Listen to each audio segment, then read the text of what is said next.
Chapter 121. The Plan. Nathan withdrew his thoughts and took a moment to acclimate to his newly awakened Sharingan. Then, in a low voice, he commanded, "Panel." In the next instant, the familiar pale blue interface sprang to life before him.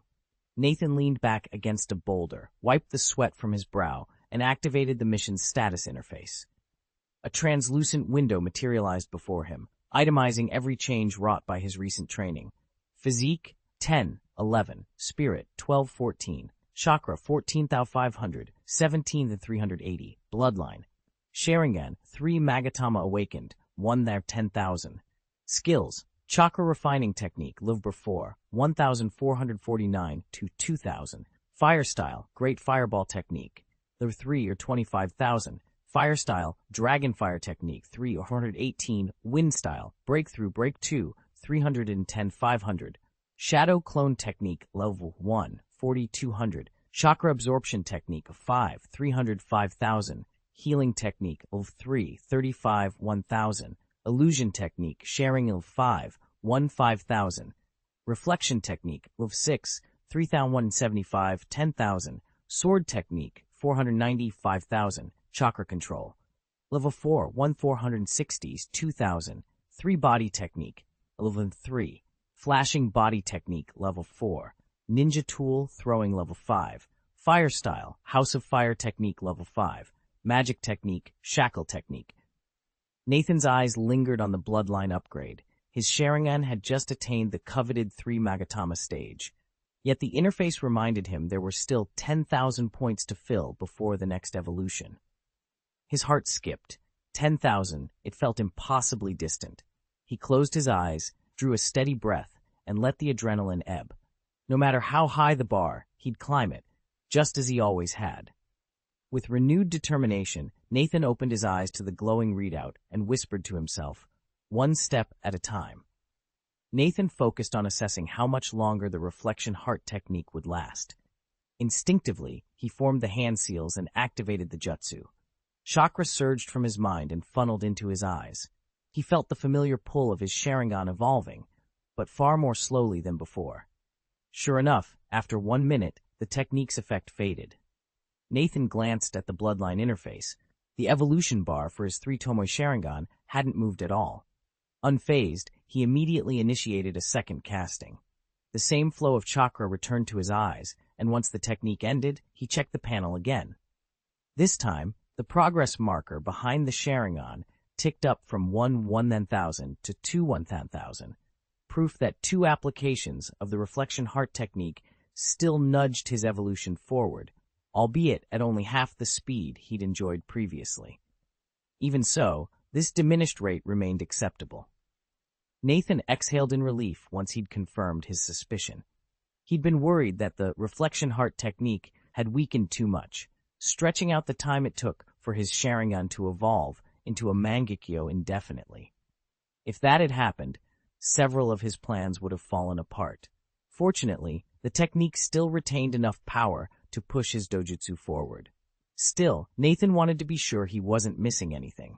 He had one more trick, deliberately keeping his eyes open in meditation and wasting time, hoping that the sheer strain of maintaining the Sharingan would hasten its evolution.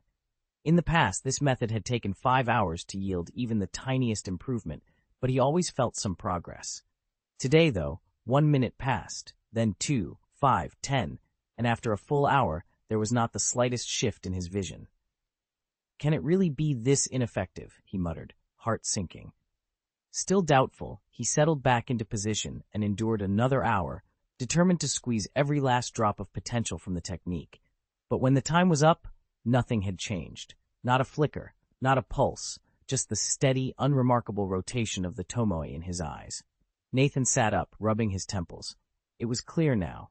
Once the Sharingan had fully developed its 3 Magatama, this method of time-wasting yielded virtually no benefit. Either it ceased to work altogether, or its effects had dwindled to the point of insignificance. He would have to find another way forward if he hoped to unlock the Mangekyo Sharingan. No wonder so many Uchiha possess the 3 Tomoe Sharingan, yet so few ever awaken the Mangekyo, Nathan muttered. The evolutionary efficiency is simply too low.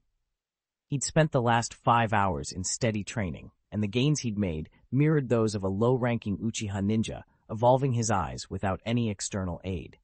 In fact, that near standstill was probably common to most Jonin-level Uchiha as well. Perhaps they fared slightly better, but not by much. The Mangekyo Sharingan demanded qualifications so high that any Uchiha whose natural aptitude fell short would eventually hit an immovable plateau. Nathan, however, was in a different league. His raw talent might not rival the clan's absolute prodigies, but he had 3 overwhelming advantages: the proficiency panel, the catalytic power of the reflection of the heart technique, and an unending chakra reserve. With those tools, there was effectively no ceiling on his progression.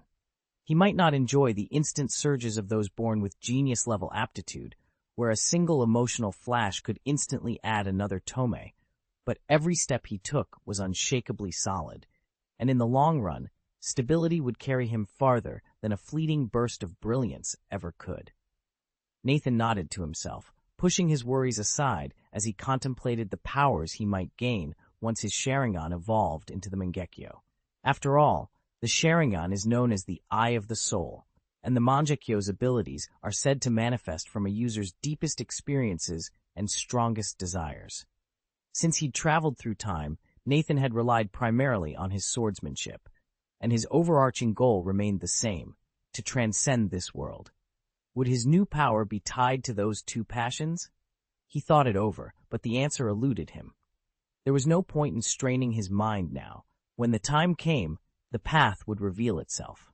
With that, he shifted his focus from the dormant Sharingan to his fire-style techniques, the Great Fireball technique and the Dragon Fire technique. Thanks to the solid foundation laid by the Phoenix Fire technique, his progress had been astonishing. In less than a month, both jutsu had surged from level 2 to level 3, each boasting nearly 50% proficiency. Nathan allowed himself a small smile. This was only the beginning. As Nathan reached level 3, he noticed his proficiency gains slowing slightly. When he was at level 2, a single casting would earn him 4 to 5 points of skill. Now it only yielded 3 to 4 points. Still, his overall rate of progress remained solid. Aside from the 2 fire-based ninjutsu he'd been refining, the other technique demanding his attention was the newest wind release art. Wind Release, Great Breakthrough. Thanks to Nathan's intensive training, he had blasted through the initial 0 and first tiers and pushed Wind Release, Great Breakthrough up to level 2, 300-500 in just a few days. Nathan had 2 clear reasons for pouring so much effort into it. First, he lacked any large-scale offensive jutsu, and this technique would help fill that gap.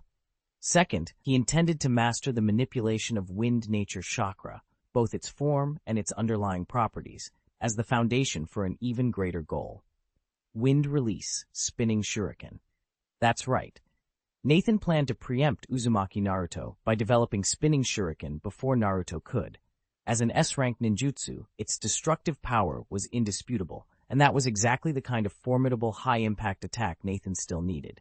Fortunately, he already possessed the theoretical knowledge required to learn it. Then why not start practicing right away?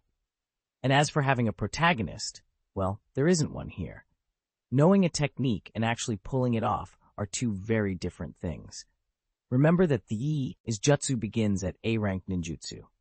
The Rasengan looks deceptively simple, but mastering it is anything but.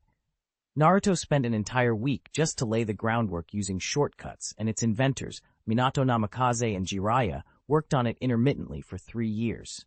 That alone says everything about its difficulty. Fortunately, Nathan has a proficiency panel guiding his progress, and he's determined to put in the effort.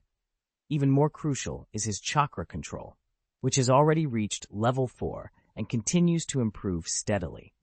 With those advantages, Nathan is fully confident he can develop this technique himself. Chapter 122, Allocation and Advancement. Nathan quelled the urge to dive straight into combat testing and instead turned his full attention to optimizing his chakra budget. His Sharingan had just evolved to 3 Magatama, and his skill interface had shifted dramatically. Now was the moment to rebalance every ounce of energy he could muster. He ran the numbers carefully. First, his own body could regenerate roughly 17,000 chakra points each day. Next, The 9 sand ninjas he'd captured earlier possessed a combined 40,000 points. At a 90% conversion rate, they yielded him 36,000. Finally, the 2 additional sand ninjas he'd drained a few days ago offered another 6,000 points. In total, Nathan had 59,000 chakra points at his disposal every 24 hours. After a moment's thought, he decided to devote 32,000 of those points daily to the reflection of the heart technique. At that rate, his proficiency would climb by 200 points each day. More importantly, every 2 uses of reflection nudged his Sharingan's evolution forward. 2 sessions equaled 1 tiny surge of progress, and 200 sessions amounted to a 100-point leap in his ocular power. By Nathan's calculations, in just 100 days, just over 3 months, he would awaken the legendary Mangekyou Sharingan. Satisfied with the plan, Nathan closed his eyes and let the first wave of chakra flow into the reflection of the heart technique. The countdown to his next great breakthrough had begun. Time passed, not fleeting, yet not so protracted as to feel endless. Compared to the grueling process of unlocking the Mangekyou, these days were almost negligible. Countless shinobi would give anything for such an opportunity and still never earn it. Nathan, however, knew he couldn't linger here indefinitely. His calculations were only rough estimates. He decided to invest 2,000 chakra points into each of 2 fire-style techniques, Great Fireball and Dragon Fire. Thanks to the foundation laid by his Phoenix Fire technique, that investment would net about 50 proficiency points per day. At that rate, both jutsu would climb to level 4 in roughly 11 days, significantly boosting their power. Nathan also planned to channel 5,000 chakra points into Wind Style, Great Breakthrough. Given its unique capabilities, this technique would gain about 60 proficiency points daily, enough to reach level 3 in just 3 days.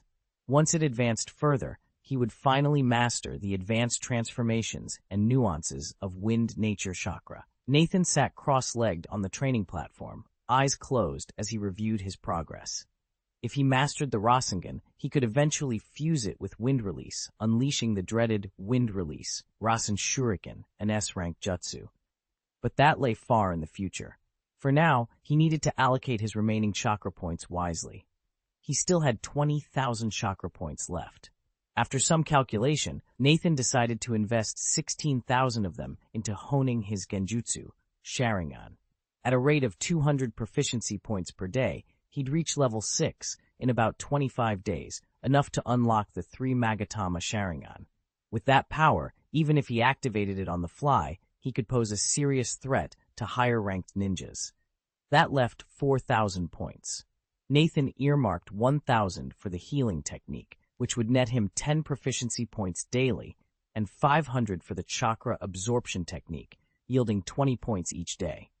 It wasn't a huge gain, but every bit counted, and neither skill was critical to his immediate goals. Finally, he reviewed his shadow clone technique. Though not a top priority, it remained an invaluable practice tool. With a clear plan and chakra reserves plotted out, Nathan opened his eyes, determination shining in them. The path ahead was long, but with each strategic allocation, he grew one step closer to becoming the ninja he aspired to be. Nathan had no intention of drilling this technique in isolation. He preferred to let it mature naturally through everyday use. Besides, he still hadn't invested any skill points in chakra control or swordsmanship, and those would take far more time to develop than the chakra itself. A few hundred points a day would suffice for them, meaning he still had plenty of chakra left over to devote to the Rasengan. With his chakra allotment finalized, all that remained was to follow the method step by step. 3 days later, as dusk settled over the hidden cave, Nathan stood alone in the cavern's heart. He stared at the tiny, pulsing sphere hovering just above his open palm. Despite every effort, the orb refused to expand or collapse. Frustrated, Nathan let out a long sigh and withdrew his chakra. The restless sphere dissolved, its ripples fading until his hand was empty. He rolled his shoulders and reminded himself that mastering the Rasengan wouldn't be easy. It had taken him 3 full days merely to reach the second stage. Still, there was no shortcut. The technique was officially divided into 4 distinct stages. The very first step, as any shinobi knows, is simply gathering chakra into the palm and holding it steady. Only then could he move on to shaping, refining, and finally commanding the swirling ball of concentrated energy. Nathan squared his shoulders, closed his eyes, and let his breathing find its rhythm. Tomorrow, he would try again, and the day after that, until the Rasengan bent to his will. Nathan found the first step surprisingly easy. His chakra control was already at a solid level 4, so gathering a stable ball of energy came without much effort. The real challenge lay in the second stage, sustaining a continuous, stable flow of chakra, and then shaping it into that distinctive, spiraling motion. Nathan soon discovered that this was far tougher than he'd anticipated. No matter how many times he tried, the chakra wouldn't twist and coil the way he needed. Frustrated but determined, he recalled Master Jiraiya's advice from the memory scrolls: practice with a water balloon. Summoning a shadow clone, Nathan slipped into a nearby town under cover of dusk. There he stocked up on water balloons, and importantly, sturdy leather balls. Back at the training grounds, Nathan and his clone began Stage 2 properly. The clone held the water-filled balloons while Nathan concentrated, channeling a steady stream of chakra into each one. The balloons wobbled but held firm, testing his ability to regulate the flow. Day after day, he repeated the drill, honing both strength and precision. When he finally felt comfortable controlling the chakra in a soft balloon, it was time to graduate to Stage 3, the leather ball. Leather resisted chakra far more than latex, demanding a rapid, intense burst of energy to make it fail. Now, Nathan had to combine everything he'd learned, steady release, tight compression, and that unpredictable spiral, into one powerful strike. Each attempt either cracked the leather or fell short, but with every failure, Nathan's resolve only hardened. He was convinced that sooner or later the true Rasengan would take shape in his palm. Once Nathan mastered the second step, the Rasengan would be fully formed and already lethal in its current state. The fourth stage, however, lay far beyond his reach for now. That final phase demanded intense training to fuse every previous element into a single, stable sphere of energy, capable of instant release with devastating penetration and impact. For the moment, his focus remained squarely on perfecting the second stage. Shaking off distraction, Nathan closed his eyes and summoned chakra into his palm, molding a small, translucent balloon of swirling energy. He centered his mind on its gentle hum and continued the exercise until an hour had passed and his chakra reserves hit their set limit. Satisfied, he withdrew the Rasengan and shifted his efforts to two of his most prized techniques, the Reflection Heart technique and the Illusion Sharingan. These skills demanded the lion's share of his attention, and he threw himself into hours of relentless repetition. By the time he finally stepped back, 7 hours had slipped away. Night had deepened around him. Stifling a yawn, Nath and formed the hand seals for the shadow clone technique and split himself in two. He instructed his doppelganger to stand guard over the sand ninjas before letting exhaustion claim him. In moments, he was fast asleep, ready to face tomorrow's challenges anew. Nathan didn't bother watching them anymore. After days of draining their chakra, the 11 sand ninjas were far too weak to mount an escape. Still, whenever he paused to rest, he sent out a shadow clone to keep watch. He refused to take even the smallest chance. If there was a 1 in 10,000 shot at trouble, he'd rather protect himself. As the old saying goes, no gamble, no loss, and Nathan wasn't in the habit of courting danger. Translator's note: my apologies for the unexpected delay. This chapter was originally scheduled before others that have since been released. Thank you for your patience. Chapter 123. Mission 10 days had passed since Nathan awakened his 3 Magatama Sharingan, and word of his sudden rise as an Uchiha prodigy had already begun to spread. On the very day he returned to base camp, a high-ranking Uchiha Jonin came to pay him a personal visit and verify the rumors for himself. Inside a sparsely furnished tent near the camp's command post, the Jonin, Uchiha Seimei, leaned forward, fixing Nathan with a keen, excited gaze. "It really is a 3 Magatama Sharingan," he breathed, his dark eyes shining. "So you must be Uchiha Nathan. Outstanding. Truly outstanding." Nathan sat quietly, letting Seimei absorb the confirmation. He knew this Jonin had once been his instructor, teaching him Uchiha swordsmanship and guiding him through the initial uses of his Sharingan. Yet Seimei's exuberance now struck him as both welcome and slightly overwhelming. Two geniuses at once, Seimei went on, unable to keep the thrill from his voice. He clapped his hands once, then again, as if celebrating with himself. This is a rare sight. Our clan has every reason to be proud and to celebrate your achievement. Two? Nathan echoed, lifting an eyebrow. He sensed there was more to Seimei's excitement than met the eye. Seimei froze for a heartbeat, then chuckled and waved a hand. Ah, forgive my enthusiasm. You've been stationed on the Western Defense Line. You probably haven't heard. Up north, someone named Uchiha Shisui has also unlocked the 3 Magatama Sharingan just recently. Nathan absorbed this news with a measured nod. Another young Uchiha prodigy rising in a parallel surge of power, an intriguing development, to be sure. Seimei leaned back, folding his arms. That's why I came, to welcome you back, assess your progress, and brief you on a new mission. Both you and Shisui are destined to play crucial roles in the days ahead. But first, I want to see just how far your new Sharingan has advanced. He rose and stepped to the edge of the tent, drawing a short training sword from its scabbard. Show me what you've got, Nathan, he called over his shoulder, voice firm but encouraging. Let's see the true extent of those 3 Magatama. Nathan stood, steeling himself. His fingers itched for chakra, the familiar hum of his Sharingan already flickering to life.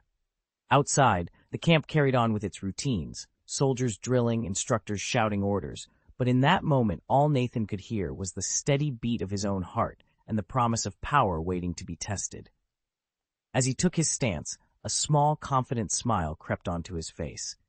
Opening his Sharingan fully, he met Seimei's gaze head-on. Whatever awaited him in this mission, he was ready. Speaking of that, the Uchiha Jonin Shisui leaned back, a thoughtful look in his eyes. I remember you had a boy fighting alongside you on the battlefield. You know him, don't you? Nathan kept his face composed, though surprise flickered behind his calm gaze. Yes, that was him. Shisui's lips curved into an amused smile. He's already awakened the 3 Magatama Sharingan as well? Nathan nodded. He has. A pleased chuckle escaped Shisui as he rapped Nathan lightly on the shoulder. See, there's always someone above you, someone who shatters every limit you thought you'd reached. That boy. He shook his head, admiration and envy coloring his voice. He's incredible.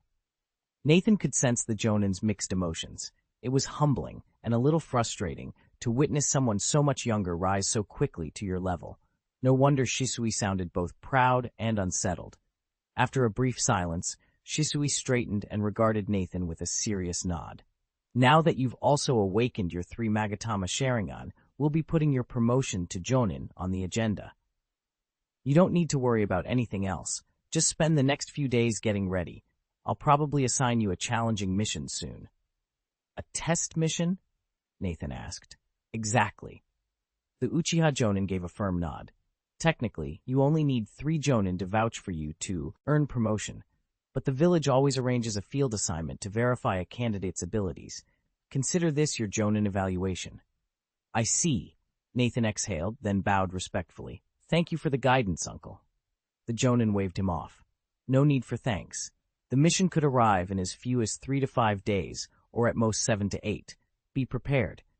I will, Uncle. Nathan straightened. I have other matters to attend to. Excuse me. With that, the Uchiha Jonin turned and strode away, leaving Nathan alone to steel himself for the trial to come. Nathan offered a polite nod. I'll see you out. He escorted the Uchiha Jonin out of the tent. Once the Jonin's figure dissolved into the camp's dim corridors, Nathan lingered for a moment, his heart still racing from the close call. After a deep breath, he stepped back inside and without hesitation formed the seals for the shadow clone technique. In an instant, an identical Nathan stood in his place, perfectly mimicking his posture and aura. The real Nathan vanished into the night, slipping past the camp's guards and making his way toward the Western Defense Line. Contrary to what anyone might assume, he hadn't simply left a clone behind while he lounged on vacation. He'd returned to camp in person, precisely because of the danger posed by his 3 Magatama Sharingan. He knew the Uchiha would notice if something was amiss. Though a Sharingan can't see through a well-crafted shadow clone, the very fact that the clone wielded a Sharingan was a glaring inconsistency. An Uchiha Jonin of equal power could detect that flaw in time.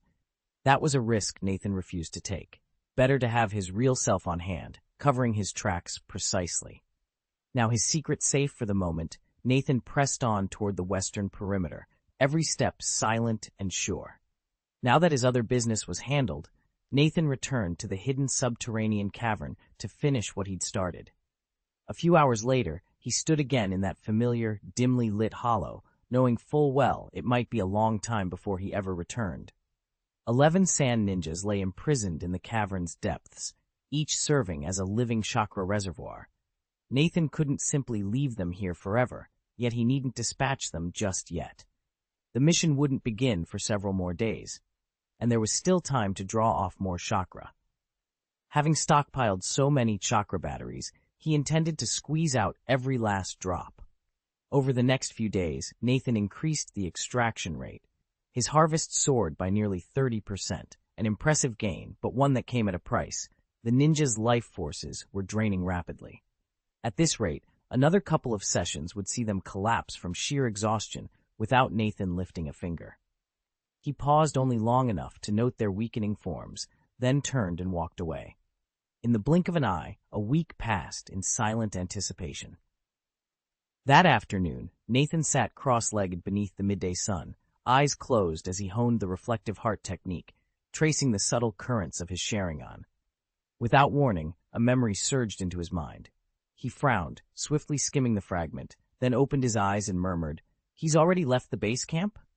In fact, the recollection belonged not to Nathan himself, but to the shadow clone he'd stationed at the camp.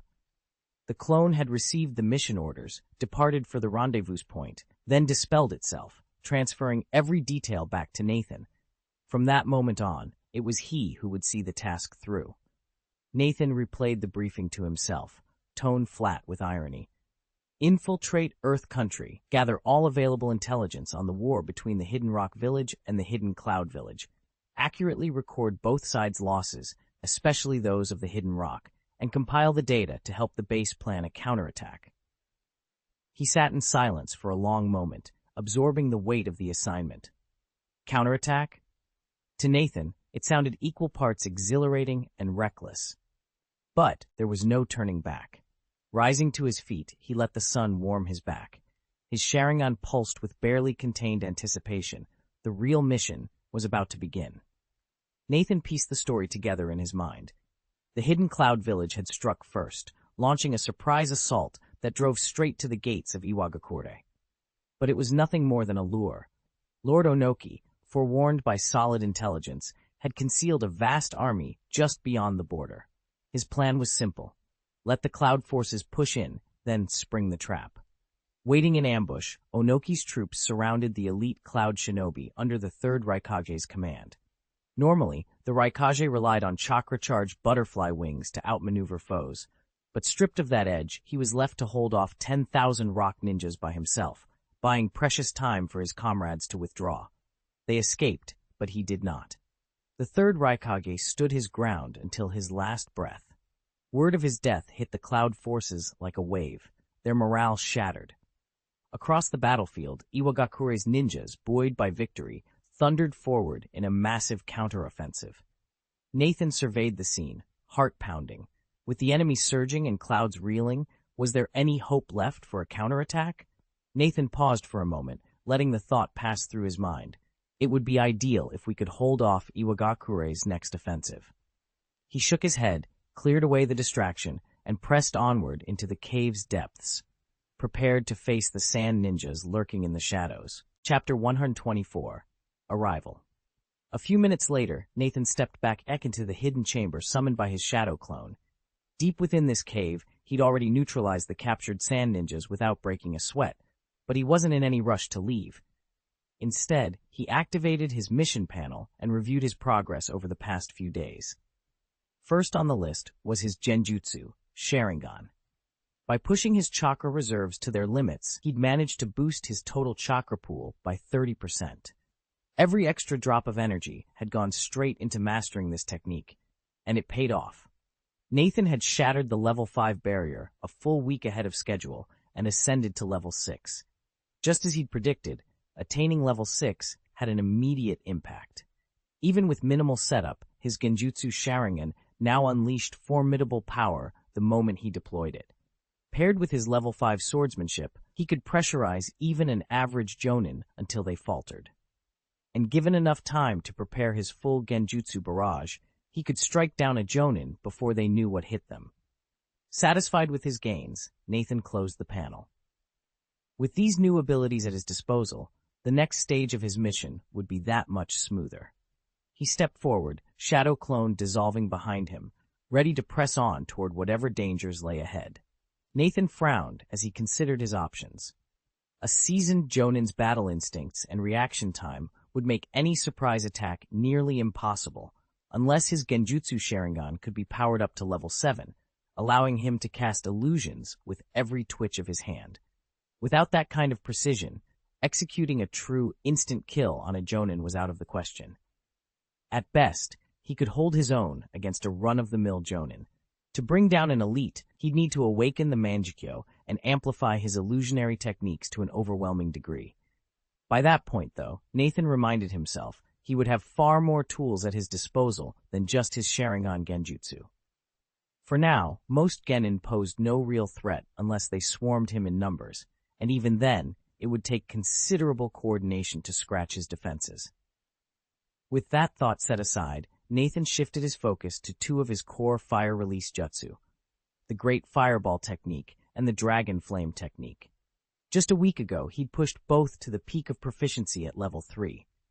Determined to break through to level 4, he'd since retreated to an abandoned training ground on the outskirts of the village. Day after day, he'd summoned roaring plumes of flame, refining each twist of chakra control until the fireballs flew smoother, burned hotter, and arrived more precisely. By the end of each session, sweat stung his eyes, but his progress was unmistakable. The billowing inferno spiraled into a perfect sphere, and the dragon flame roared through the air like a living creature. Now, as he wiped ash from his brow, Nathan felt the familiar thrill of advancement. Soon, he would have enough raw power and speed in his fire release to match nearly any opponent, and that was just the beginning. Nathan's promotion to level 4 had indeed amplified his power, but it came at a cost. The residual legacy of the fire release, Phoenix Immortal Fire technique, was nearly spent, and now each time he performed a ninjutsu, he gained only 1 or 2 proficiency points. Without a chakra battery, it would be all but impossible to push those 2 techniques to a flawless level 500. Since they were merely supplementary skills, Nathan decided to defer further upgrades for the time being. He cast his eyes downward to the wind escape. Great breakthrough technique, currently at level 3 with 410,000 points.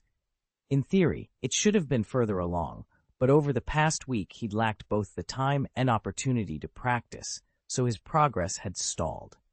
Still, he wasn't about to squander the chakra he'd stored. Nathan turned his palm upward, and fine strands of chakra swirled there, gathering until they condensed into a faintly glowing orb visible to the eye. Nathan felt a rush of triumph as the Rasengan finally sprang to life in his palm. Every last bit of his chakra had gone into shaping that spinning orb of energy.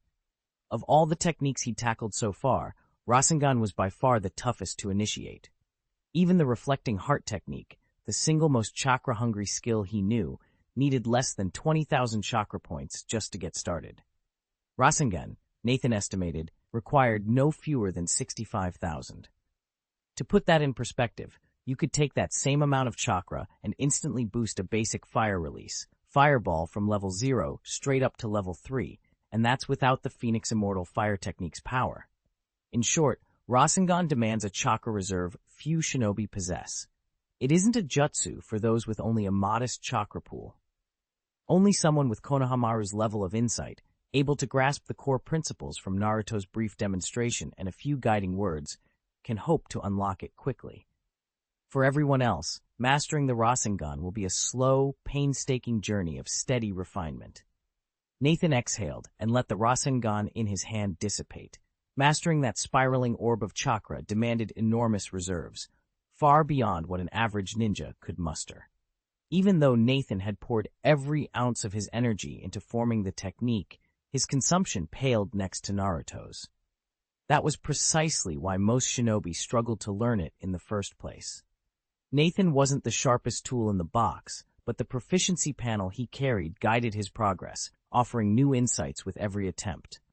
Thanks to that constant feedback, his efforts couldn't be judged by ordinary standards.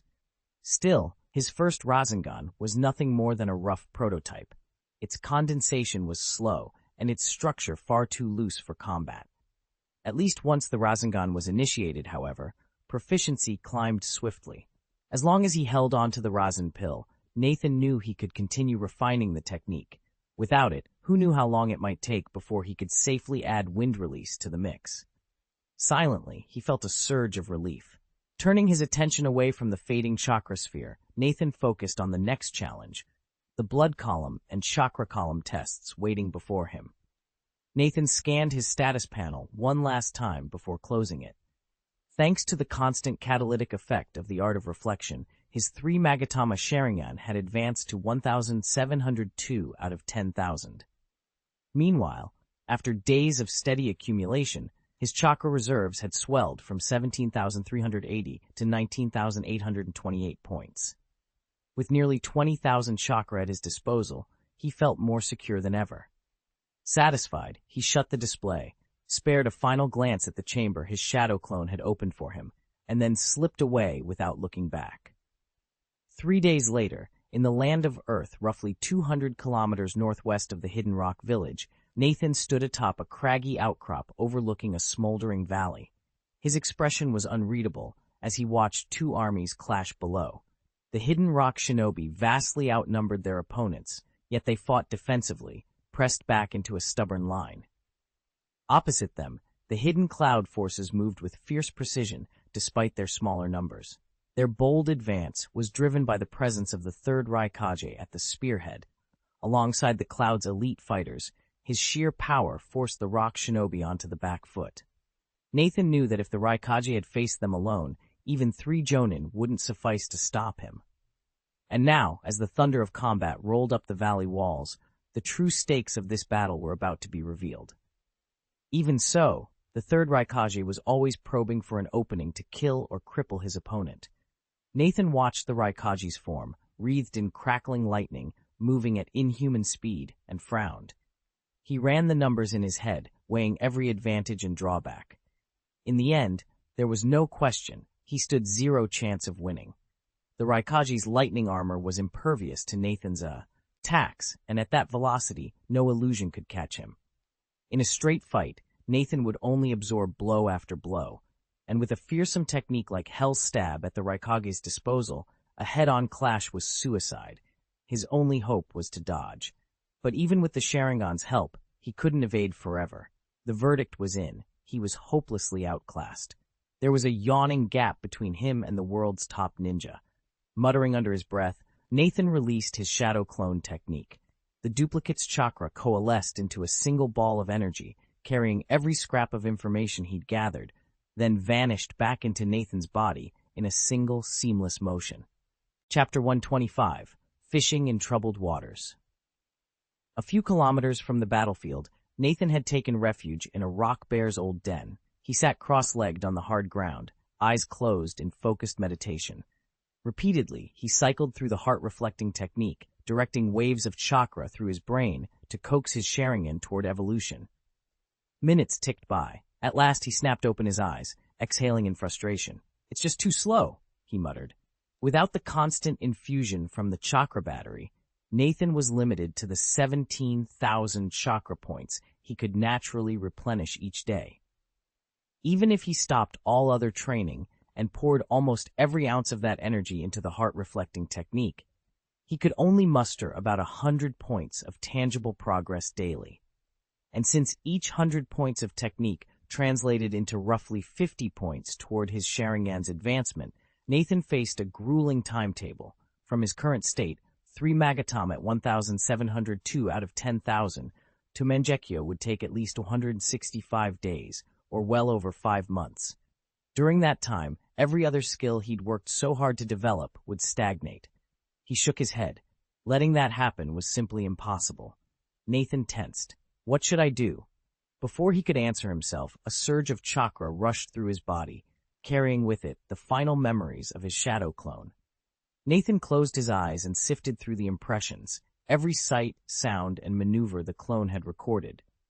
In moments, he'd pieced together a clear picture of the battlefield. That, after all, was exactly the purpose of the shadow clone technique that Second Hokage Senju Tobirama had pioneered: reconnaissance behind enemy lines. Nathan had dispatched only a single clone, minimal risk, maximum stealth, and the mission had been flawlessly executed. Now, having absorbed those memories, he felt a pang of frustration at how far he still lagged behind the third Raikage in raw power. Yet the chaos all around presented an opportunity. The Cloud and Rock Ninja were locked in a ferocious clash, drawing the gaze of every major player in the Shinobi world.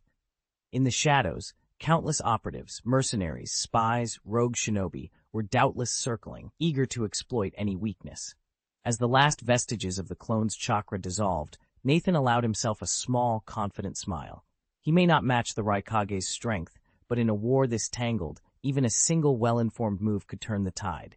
And Nathan intended to play it to perfection. Nathan's mind raced with possibilities. If he could capture these opponents and convert them into chakra batteries, his own chakra shortages would vanish. The more he considered it, the more feasible it seemed. Even deep in enemy territory, the prisoners wouldn't have to be held long. Just a day of tapped chakra would be a net gain. Stepping out of the cave, Nathan began to circle the battlefield, eyes peeled for any hidden shinobi. "Mission already done? Give me a break? Didn't I send a shadow clone?" he murmured. With a nod, he sent the clone off toward the front lines, then continued his own reconnaissance. Shinobi chosen for such covert work were few and far between. Nathan's search stretched on for nearly 3 hours before he spotted someone suspicious. Clad in the uniform of an Iwagakure Chunin, the figure watched the distant clash with the same careful interest as Nathan's clone. Silently, Nathan crouched behind a ridge studying the stranger. Here, he thought, was a potential target, just the first step toward securing all the chakra he needed. Nathan crouched in the undergrowth, replaying what he'd seen. This figure had to be a decoy. Yet whether real or not didn't really matter. As long as the ninja could channel chakra, Nathan could use him. He was about to move in when a thought stopped him cold. What if this opponent, like him, was relying on a shadow clone to scout? Any rash approach would set off alarm bells. No, he needed a foolproof plan. He melted back into the shadows and considered his option. Moments passed, and then a sly grin spread across his face. "This should work," he whispered. Gathering chakra, Nathan wove a quick set of hand seals and performed the transformation technique. When he reemerged, he wore the uniform and headband of an Iwagakure Chunin. Sprinting out from cover, he stopped some 30 feet from the motionless figure and called out at the top of his lungs. "Hey, rookie! The operation's about to start. Why don't you break away from your squad and meet me here?" Those scrambled words must have overloaded the clone's mind. Before it could even blink, Nathan vanished again, his bluff in place, heart hammering as he waited for any reaction. Nathan stared at the stranger, sizing him up again, and suddenly went pale. "You're not one of us?" he blurted out. As if jolted by a new thought, Nathan spun on his heel and bolted. The Iwa shinobi didn't pause to question how his cover had been blown. He simply gave chase. Nathan dashed off at full speed, but the ninja was faster. In moments, he'd closed the gap. Without a word, the attacker struck. Nathan braced himself, meeting the assault head-on. Steel rang against steel as they traded blows in a frantic dance of blade and body. A few brutal minutes passed before Nathan spotted his chance. With a swift flick of his wrist, he drove his kunai into the man's shoulder.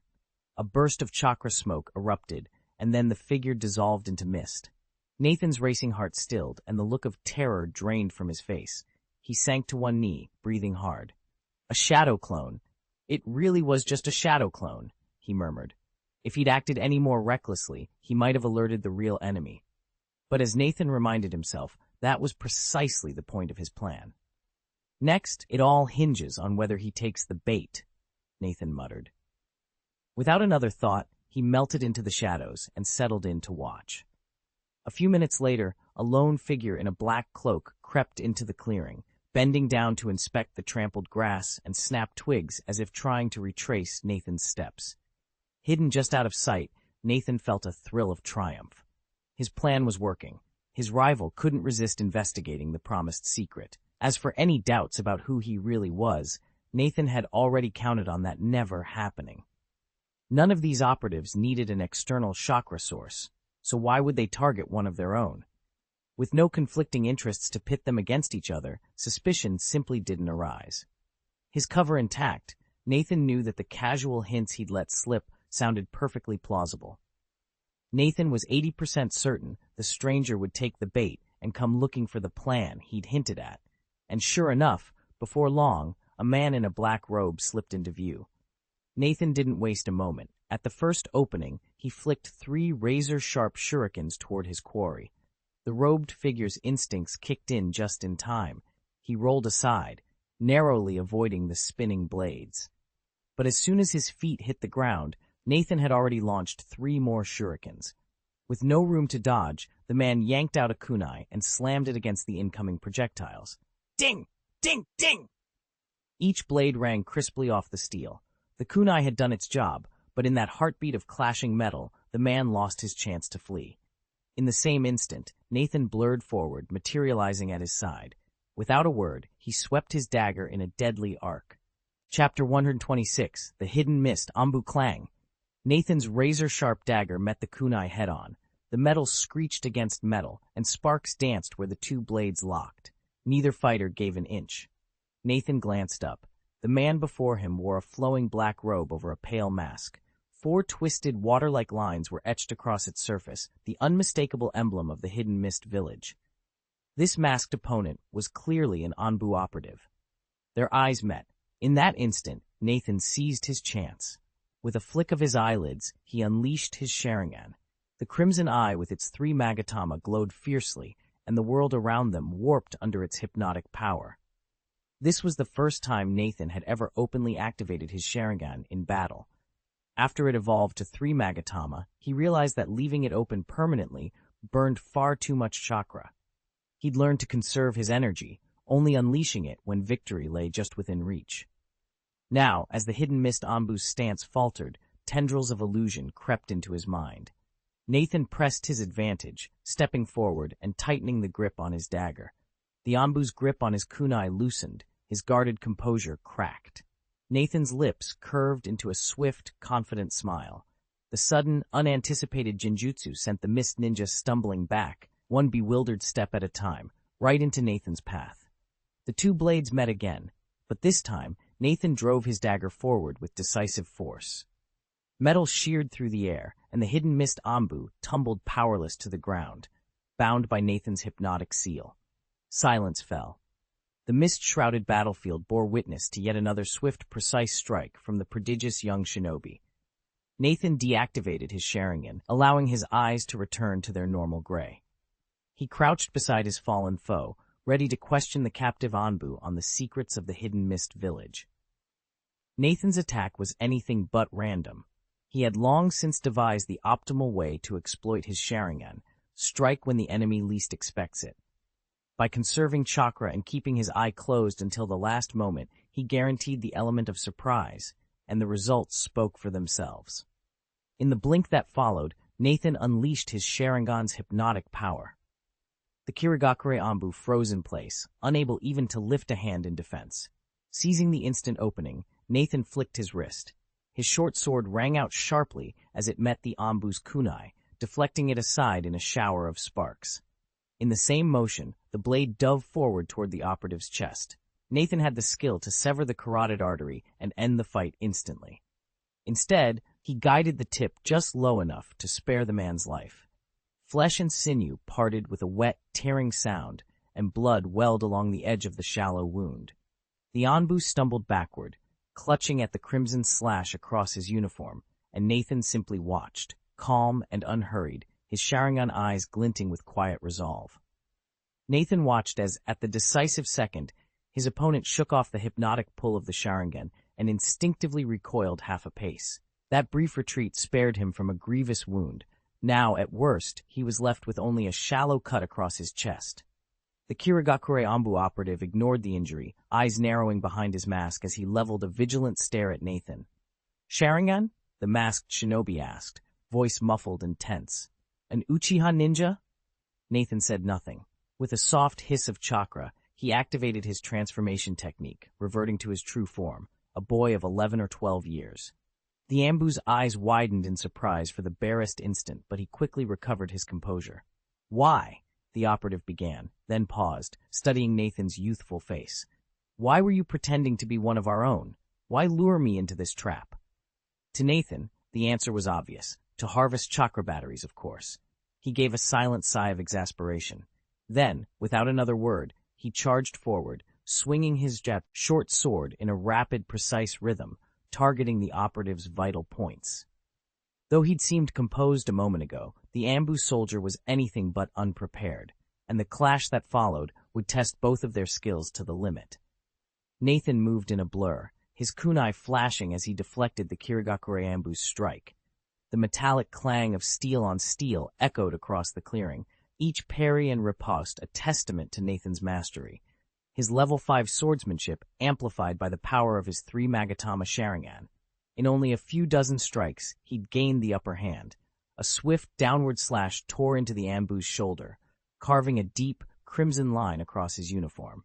But Nathan wasn't finished. He snapped his blade away, formed a precise hand seal, and unleashed his illusion Sharingan at breakneck speed. Though hastily cast and only moderate in strength, the genjutsu was enough to stagger the Ambu's senses.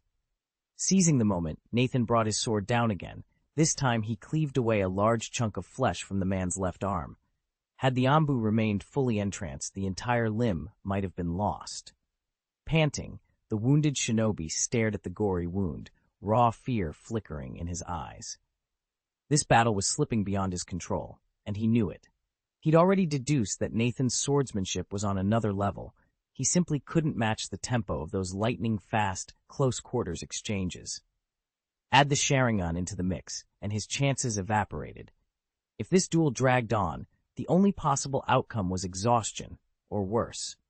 He could almost swear Nathan was holding back, otherwise he would have struck for the kill long ago. True, Nathan had come painfully close several times, but never in a way that would actually finish him. What was Nathan's goal, anyway? To capture him alive? The Kirigakure Ambu crouched for a heartbeat, puzzled. When pondering Nathan's motives led nowhere, he shifted his focus. If his opponent refused to land a killing blow, maybe he could turn that restraint into a means of escape. A desperate gamble, but perhaps his only option. He clenched his jaw, steeling himself for what came next. 2 minutes later, as Nathan slipped past his guard and thrust his blade toward a new opening, the Ambu sprang his trap. Nathan closed the distance, expecting the Kirigakure Ambu to dodge. Instead, the masked shinobi took the blow squarely, then sprang back to create space. Nathan's eyes narrowed as he surged forward again, only to see 3 smoke bombs appear in the Ambu's hands. With a sharp crack, they hit the ground and exploded. Thick gray clouds enveloped the clearing, stinging Nathan's eyes and shredding his sight. He hesitated, groping through the haze, when the Ambu's hands flashed through a series of seals. A soft chant followed, Sutan, Kirigakure no Jutsu. Suddenly, a milky fog erupted, coiling around them like living water. The dense mist dulled the power of Nathan's Sharingan, rendering his famed eye technique nearly useless. Frustration flared. His opponent clearly knew how to neutralize the Uchiha's greatest asset. Nathan recalled the briefing notes. Elite Uchiha were often pitted against Kirigakure and Tsunagakure forces precisely because both villages had reliable Sharingan counters. Kirigakure's water-style mist technique and Tsunagakure's lethal mechanical puppets. Blind in the unnatural fog, Nathan realized he'd need more than the Sharingan's power to prevail. With every sense sharpened, he prepared to fight on instinct and reclaim control of the battle. Nathan would never believe there was no trick here, not even if he were beaten to death. It was all too obvious. The village was deliberately chipping away at the Uchiha clan's strength. And of course, the clan's leaders knew it. Yet the Uchiha could not defy the village's orders, and most Uchiha warriors welcomed a fight, so they complied. In doing so, they only deepened the rift between themselves and the village. Being forced out of the village's core district after the Ninetales Rebellion was the final straw. Shaking his head, Nathan let those thoughts go and focused on the thick fog enveloping him.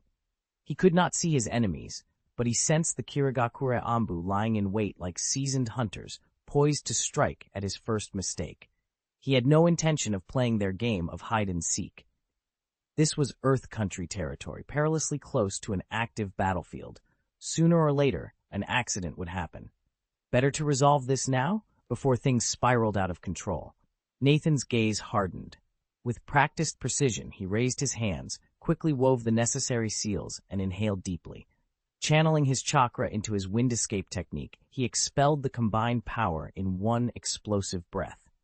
This was no ordinary jutsu. It was wind style, great breakthrough, a skill Nathan had refined to level 3. The instant the technique unleashed its force, the dense fog that cloaked the field was torn apart, whipped away by a roaring gale. When the whirlwind finally subsided, visibility returned. The white mist had vanished, leaving the clearing crisp and clear. Chapter 127, Outbreak. A sudden swoosh cut through the night air. Nathan had just dispelled the swirling white mist around him when a kunai whistled in from behind, aimed at the small of his back. Reflexively, he twisted to one side, as if he had eyes in the back of his head, and watched the blade sail harmlessly past. His opponent, a masked Anbu operative from Kirigakure, barely hesitated. In the next instant, the shinobi's hands blurred into afterimages. He produced shuriken from hidden sleeves, belt pouches, even the folds of his vest, launching a hail of poisoned blades at Nathan. Each dart of steel glowed with a faint purple aura, lethal toxins coursing along their edges, unmistakably the work of an experienced Anbu assassin. Nathan's crimson eyes flashed with resolve. His Sharingan snapped open, the Tomoe whirling as he tracked every spinning projectile. Time seemed to slow. With a steady cling, cling, cling, his katana sliced through the air, each arc of steel severing a shuriken before it could close the distance. Capitalizing on his precision, Nathan pivoted on one foot and dashed forward, the mist swirling in his wake. His blade sang as it cleaved through the night, aimed straight at the Kirigakure Anbu's heart. There would be no second volley. Nathan intended to end this ambush before his opponent could even draw breath. Nathan didn't wait for the Kirigakure Anbu to close the gap. The masked shinobi planted both feet firmly on the ground, launching himself backward in a single, fluid motion and reopening the distance between them. In the same instant, he formed hand seals, thrust out his arms, and unleashed a powerful stream of chakra-infused water. The torrent erupted like the bell of a great horn, spiraling outward in a roiling column aimed straight at Nathan. Nathan paused only a heartbeat. He stowed his short sword at his side, snapped off a quick succession of hand seals, and bellowed his clan's trademark jutsu. Fire style. Great fireball technique. A blistering jet of flame shot from his mouth, condensing instantly into a massive, rolling fireball. Its diameter swelled to more than 3 meters as it hurtled forward. With a thunderous crack, flame met water. A searing hiss filled the air, and a thick cloud of steam billowed outward, washing over the clearing in scalding mist. Through the haze, the Kirigakure Anbu's eyes gleamed with renewed determination. He crouched low, readying himself for his next move, preparing to vanish and strike again with the legendary Kirigakure technique. Just as Nathan prepared to strike, a sudden whirlwind roared into being, whipping away the surrounding mist. He lowered the hand he'd held over his mouth and fixed a steely gaze on the bewildered Kirigakure Anbu operative. In that instant, his Sharingan's hypnotic power flared to life. The Anbu's legs went weak as a wave of drowsiness washed over him. He averted his gaze and stumbled backward, only to find his retreat cut off by a volley of shuriken that slammed into the ground around him. Most shinobi could never hope to throw tools with such speed and precision, but Nathan was no ordinary ninja. His 3 Magatama Sharingan, paired with a flawless level 5 mastery of ninja tool throwing, meant just a handful of shuriken were enough to box in any opponent. Seizing the moment, Nathan activated his instant body technique and vanished in a blur, reappearing at the Anbu's flank. In the same breath, the short sword in his hand gleamed cold and sharp. With a flick of his wrist, he unleashed a slicing strike. The Kirigakure operative had only one option. He lunged his kunai upward, meeting Nathan's blade in a clash of steel. Clang! A crisp ring of metal on metal echoed as the Kirigakure Anbu operative met Nathan's blade. Without hesitation, Nathan slid his sword back into its scabbard, pivoted on his heel, and launched a second thrust. Clang! The Anbu blocked again. Unfazed, Nathan sheathed his weapon with fluid precision, his silhouette flickering in the dim light. He reappeared almost instantly at a new angle and struck foe, R a third time, only to be met once more by the operative's raised short sword. And yet something remarkable had already begun to unfold. Nathan's Sharingan flared to full strength, the world slowing around him as he tapped into the rare synergy of Uchiha-style swordsmanship and level 5 genjutsu, Sharingan. In that suspended moment, he became a phantom, each attack materializing in the Kirigakure Anbu's visual blind spots, each feint and lunge executed with preternatural speed. Had a fellow Uchiha with a 3-tomo Sharingan witnessed the duel, they would have recognized the trademark of an unparalleled master. No one else in the clan had ever combined these techniques so flawlessly. And yet, despite the relentless precision of Nathan's strikes, the Kirigakure Anbu's seasoned reflexes and battlefield experience kept him on his feet. Any ordinary shinobi of mid or lower rank would have fallen long ago. But Nathan wasn't finished yet. How long could the Kirigakure Anbu possibly hold out? He'd already come away from their last clash badly wounded, and now Nathan was pressing him without mercy. It was only a matter of time before his defenses gave way. Nathan knew it, and so did his opponent, which was why the Anbu lingered on the outskirts of the fight, searching hungrily for a chance to strike back. But by staying on the offensive, Nathan forced the opening first. His fingers flew through hand seals faster than ever before, and he unleashed his technique, Genjutsu, Sharingan. The moment the Anbu came under its thrall, Nathan darted forward and drove his blade straight through the man's right arm. The Anbu's howl of pain shattered the illusion, and he snapped to his feet, clutching the wound. His face contorted with agony as he assessed his condition. He was too hurt to win, and too far from safety to flee. Still, he refused to surrender. With a hard, determined glare at Nathan, he dropped into a deep crouch and, ignoring Nathan's raised sword, closed his eyes. One by one, he began forming new seals with his trembling fingers. His voice wavered as a faint, eerie glow began to swirl around him, heralding a final, desperate gambit. Not good! A spark of determination flared in Nathan's mind. Chakra crackled through his veins, exploding outward with such force that the Kirigakure Anbu froze in mid-stance. The masked shinobi still kept his eyes closed, clearly bracing for another Sharingan illusion. But illusions didn't matter now. Nathan poured every last drop of chakra into his limbs and vanished in a heartbeat. Whoosh, whoosh. His short sword streaked through the air, and in one fluid motion, he severed the Anbu's raised forearms. Before the opponent could even gasp, Nathan slipped around behind him. Fingers flashed through the seals, and he unleashed the chakra absorption technique. His hand shot up to the ninja's throat, drawing a steady stream of chakra that surged back into Nathan, filling him with a heady rush of power. Even as the stolen energy coursed through him, Nathan stayed razor sharp. He didn't permit himself to relax until the last trace of the Anbu's chakra ebbed away. It wasn't paranoia. His adversary's earlier gamble had been too dangerous to overlook. Nathan's instincts screamed that his opponent's plan was either to drag him into a death trap or to resort to a suicidal gambit, taking Nathan down with them. If it was the latter, the worst outcome would be losing face and walking away empty-handed. But if it was the former, he could be overwhelmed by unseen techniques and never get the chance to dodge.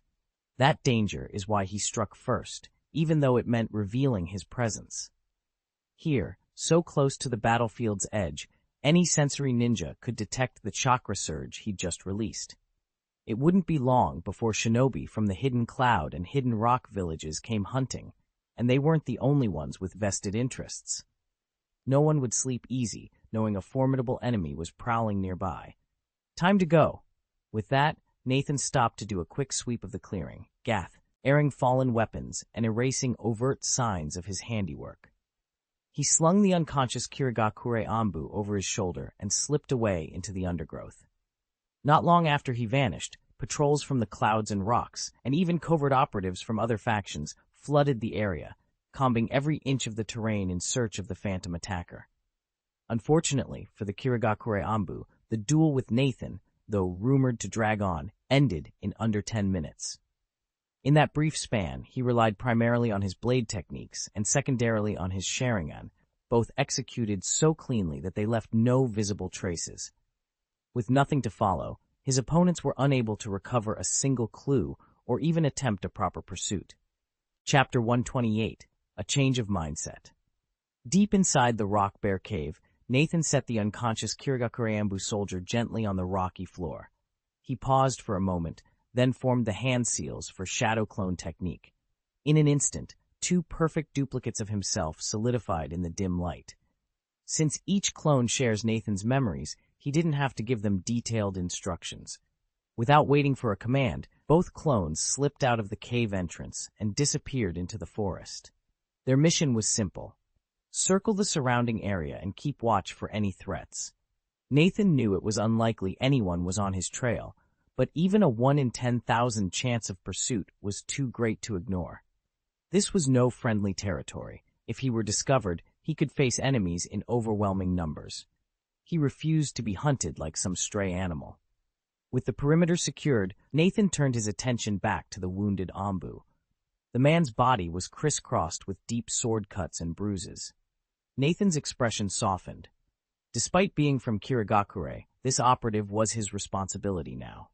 Kneeling beside him, Nathan drew in a steady breath and invoked his healing technique. Soft violet chakra seeped from his palms, knitting flesh and sealing lacerations with effortless precision. Moments later, the Ambu's wounds closed, his breathing evening out. Nathan watched the healing glow fade, feeling that familiar calm settle over him. No matter what came next, he would be ready, and he would protect his allies, even in the heart of enemy territory.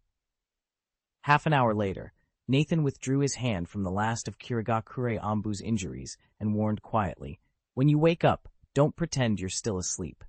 Kirigakure's eyes snapped open, bright, clear, and fully alert, as if he'd been feigning unconsciousness all along. He pushed himself up on one elbow, glaring. "What do you want?" he asked, his voice cold and controlled. Nathan leaned back against the cave wall, arms crossed. "Nothing much," he said with a shrug. "Just a favor." At that, Kirigakure's expression flickered with distrust.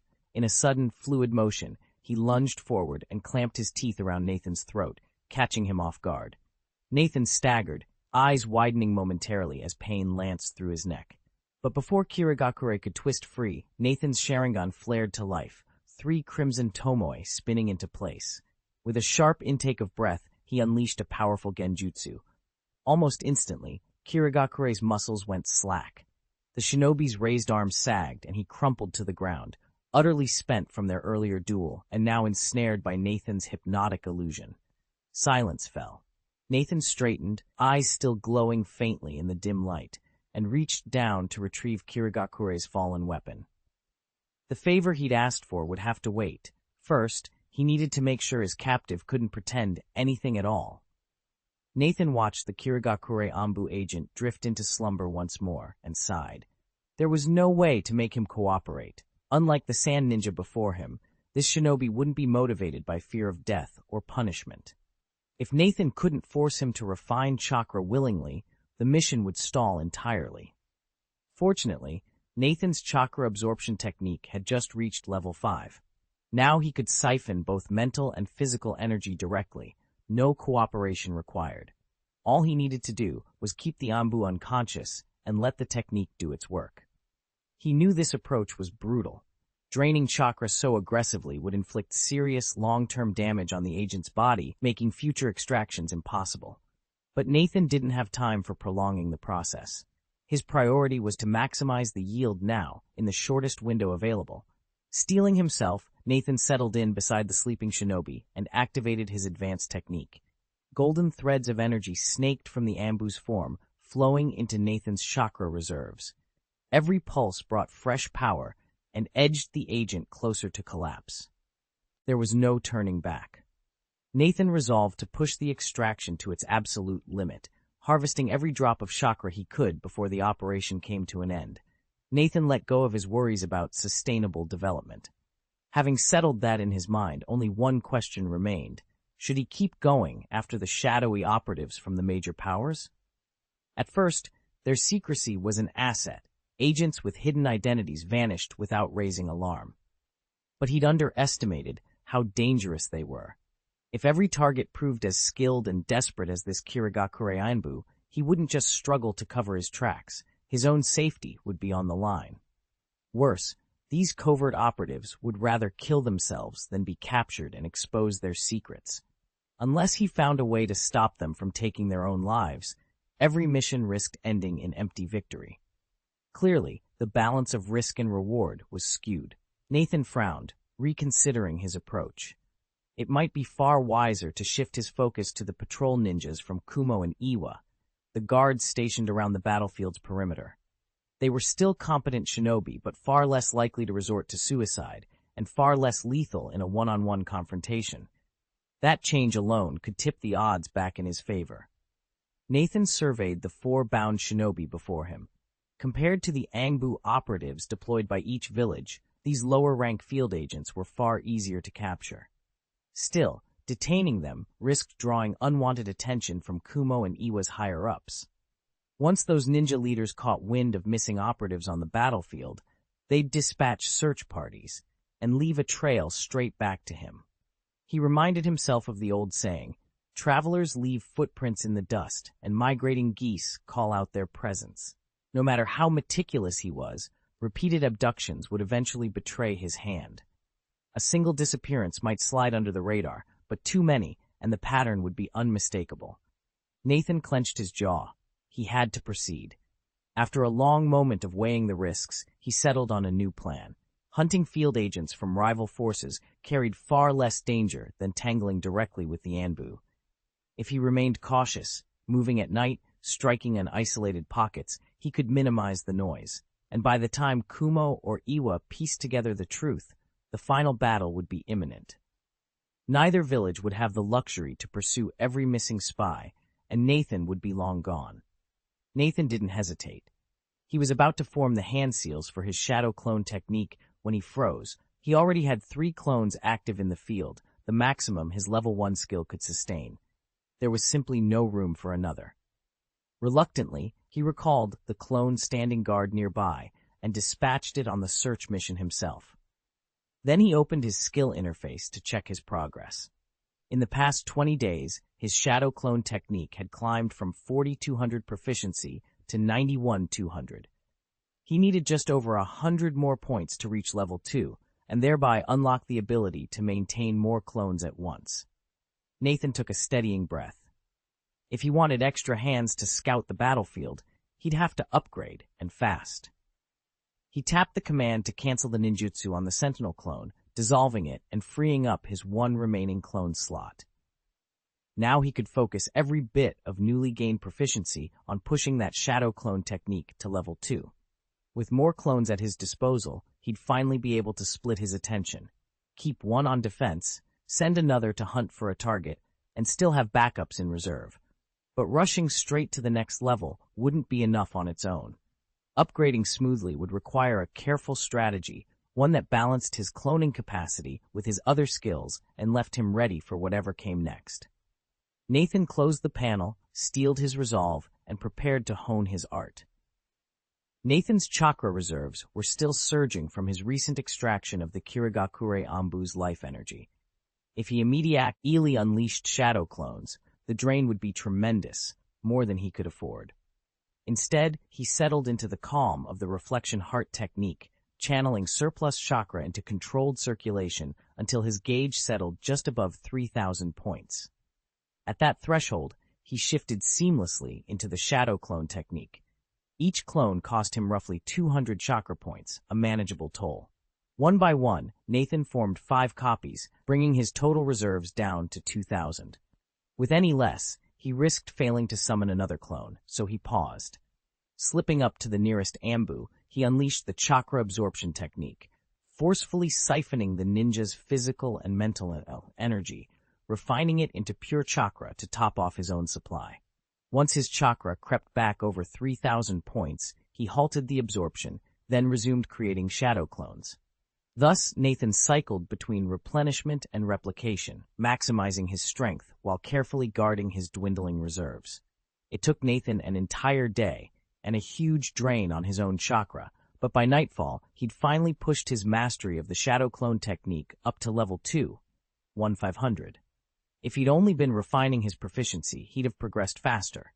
Much of that time was spent purifying and replenishing his chakra stores. Still, the payoff was more than worth it. At level 2, he could summon up to 5 clones instead of 3, and each clone was far more stable in combat. Even better, his chakra expenditure per clone dropped from 10% of his total reserve to just 9%. That 1% saving might seem minor until you multiply it across multiple clones. As the number of shadow copies he could field continued to grow, those savings would add up to a tremendous advantage. Chapter 129, Easy Night, had fallen over the dense mountainside forest, a good 7 or 8 kilometers from the main battlefield. Under the cloak of darkness, small patrol teams from the Cloud Village and the Rock Village slipped through the trees, each side determined to guard its own flank on the enemy's movements. It was standard practice. Daytime was reserved for the main army's clashes, while night belonged to these scouts. And when scouts met, death often followed swiftly. Tonight, the two groups had collided. Within 10 minutes, the forest floor was littered with fallen shinobi and broken weapons. Only 3 cloud ninjas still stood, panting and bleeding. Opposite them were 2 rock ninjas, their uniforms torn and faces bruised, each sway of their bodies betraying exhaustion. The survivors circled warily, waiting for the other to strike. Hidden among the shadows at the edge of the clearing, Nathan watched the grim tableau unfold.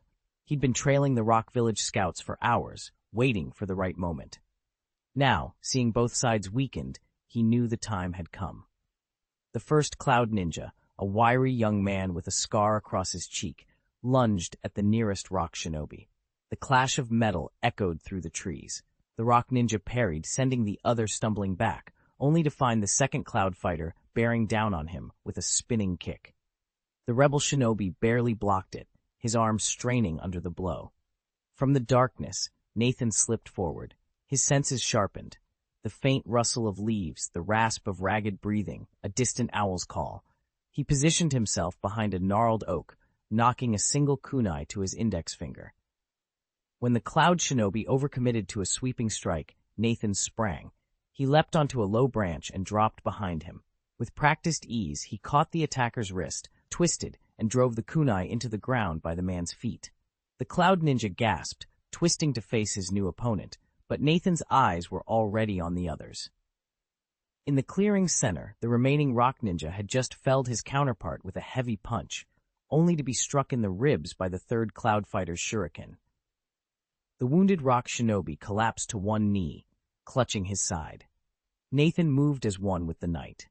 He darted across the moonlit ground, intercepted the flying shuriken, and flung it aside. Before the Cloud ninja could recover, Nathan swept his leg from under him, sending him crashing into the dirt.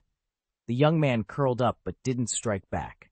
Silence fell, broken only by ragged breathing. 5 shinobi lay disarmed or immobilized. Nathan scanned them in turn. None made a move. He sheathed his remaining kunai and straightened.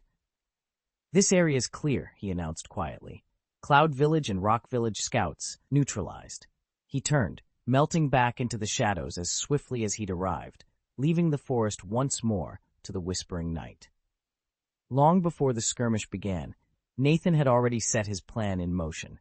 He'd purposefully guided the Rock Ninja squad into a clash with the Cloud Ninjas gathered ahead, engineering this very confrontation down to the last detail. Now that the battle was underway and both sides were locked in combat, it was time for him to reap the rewards of his machinations. With a swift motion, Nathan snapped his fingers into the Wei hand seal and unleashed the instant body technique. In a blink, his form blurred into a residual afterimage and reappeared behind one of the Cloud ninjas. A sudden gust of wind heralded his approach, but the unsuspecting warrior barely had time to react. Nathan's open palm struck the back of his neck with pinpoint precision. The ninja's legs buckled, his eyes rolled back, and he collapsed in a dead faint. "Who's there?" one of the Cloud ninjas demanded, panic edging his voice. Taking advantage of their momentary shock, Nathan pivoted toward the next opponent and locked eyes with him. Without warning, he activated his Sharingan. The crimson iris flickered, intricate tomo, dancing at the center, and Nathan poured every ounce of his will into a powerful hypnotic genjutsu. Within seconds, the second Cloud Ninja crumpled to the ground, unconscious as neatly as if he'd been felled by a single strike. Impossible. The lone surviving Cloud Ninja staggered back, terror creeping across his features. Sharingan! Sharingan! His fallen comrade echoed, faintly, though they no longer had the strength to raise their voices. 3 stunned shouts rang out in rapid succession, but only one Cloud Ninja remained standing, and he was rapidly realizing that this battle had already been decided before it even began. Nathan's crimson eyes were hidden from view by the angle, so the 2 rock ninjas hadn't noticed them at first. What they did see was Nathan lock eyes with one of them, and in the next instant, that man crumpled to the ground without warning. Alarmed, the other ninja let out a startled cry. But before he could react further, Nathan struck. Drawing on the soldier's recent memory of Uchiha Shisui's devastating performance on the battlefield, every rock ninja present recognized the telltale sign of the Sharingan. In a panic, both of Nathan's opponents squeezed their eyelids shut, desperate to block any genjutsu. They failed to anticipate Nathan's speed. As soon as their eyes snapped shut, he spun and launched 4 razor-sharp kunai. Each knife flew with unerring precision, embedding in the armor at the crook of each man's elbows. Arg! Their screams echoed across the field as they yanked their arms back in pain, and instinctively threw their hands up to open their eyes. In that fraction of a second, the crimson glare of Nathan's fully awakened 3 Tomoe Sharingan blazed into view. Their cries cut off mid-sentence. Muscles slackened, and, one by one, both rock ninjas collapsed into unconsciousness, their bodies crumpling to the ground like discarded puppets. Nathan stood motionless for a heartbeat, his scarlet eyes still burning brightly, before he sheathed his kunai and moved on. Only now did the surviving Cloud Ninja grasp what the 2 rock ninjas had shouted about the Sharingan. The stranger who'd suddenly appeared before them was from the Uchiha clan. Realizing his mistake, the Cloud Shinobi spun around, intent on racing back to his main force, only to halt in his tracks. Before him glowed 2 crimson eyes, each emblazoned with 3 Magatama Tomoe. A dull thud followed as a heavy object struck the ground. Under the Uchiha's genjutsu, the Cloud Ninja froze in mid-step and toppled forward, unconscious. Remarkably, it hadn't been Nathan himself who'd struck so swiftly, but one of his shadow clones. Nathan had already split off 2 clones earlier, positioning them around the perimeter to plug any gaps and prevent escape. As long as none of his opponents were Jonin, no one could slip past his forest cordon. Silently emerging from the undergrowth, Nathan approached the 2 Iwagakure shinobi still trapped in the illusion. With 2 precise kunai throws, he knocked them out cold. In the span of a heartbeat, Nathan's strategy had incapacitated 5 enemies, 3 from Kumogakure and 2 from Iwagakure. Not a single one would slip through the trees tonight. Nathan surveyed the 5 unconscious Chunin at his feet and felt a surge of satisfaction. Switching targets had been the right call. Facing ordinary Chunin was far easier than going up against Anbu operatives. He was just mentally estimating how much chakra he could siphon from them when a sudden memory flickered through his mind, the distant shadow clone he'd left on lookout. In the vision, the clone was signaling an approaching squad of Iwagakure shinobi, closing in fast. Without a moment's hesitation, Nathan formed the seals for his shadow clone technique and split into 3 identical figures. He ordered 2 of his clones to gather up the 5 knocked-out Chunin and haul them back to his hidden cache, while the real Nathan stayed behind to erase every trace of his presence and to watch for any tails. Minutes later, the rock village, E-team swept into the clearing. They scoured the ground, spotted the scattered bodies, and found no sign of Nathan or his clones. Puzzled by their missing comrades, 2 fellow rock ninja who disappeared in the fight, they shrugged it off. Must be Cloud Village operatives, they muttered, certain the enemy had made off with them. Satisfied that he'd slipped past them undetected, Nathan melted into the shadows, ready to claim his prize and vanish before anyone pieced together the truth. Although it was rare for the Cloud Ninja to take prisoners in the heat of battle, it wasn't without precedent. Drawing on past operations, their commanders assumed the same had happened here. After a brief inspection of the battlefield, they quietly withdrew. Not long afterward, Rock Ninja reinforcements arrived and made a similar assessment. Their 3 missing soldiers must have been captured. Satisfied, they moved on without a second thought. Thanks to their cursory surveys, Nathan was able to fish in troubled waters, and before long, he had 5 prisoners in his custody. He knew, however, that each new captive raised the risk. Eventually, both the Rock and the Cloud would notice the growing number of vanished mid- and lower-ranked ninja and come sniffing around. But Nathan wasn't overly concerned.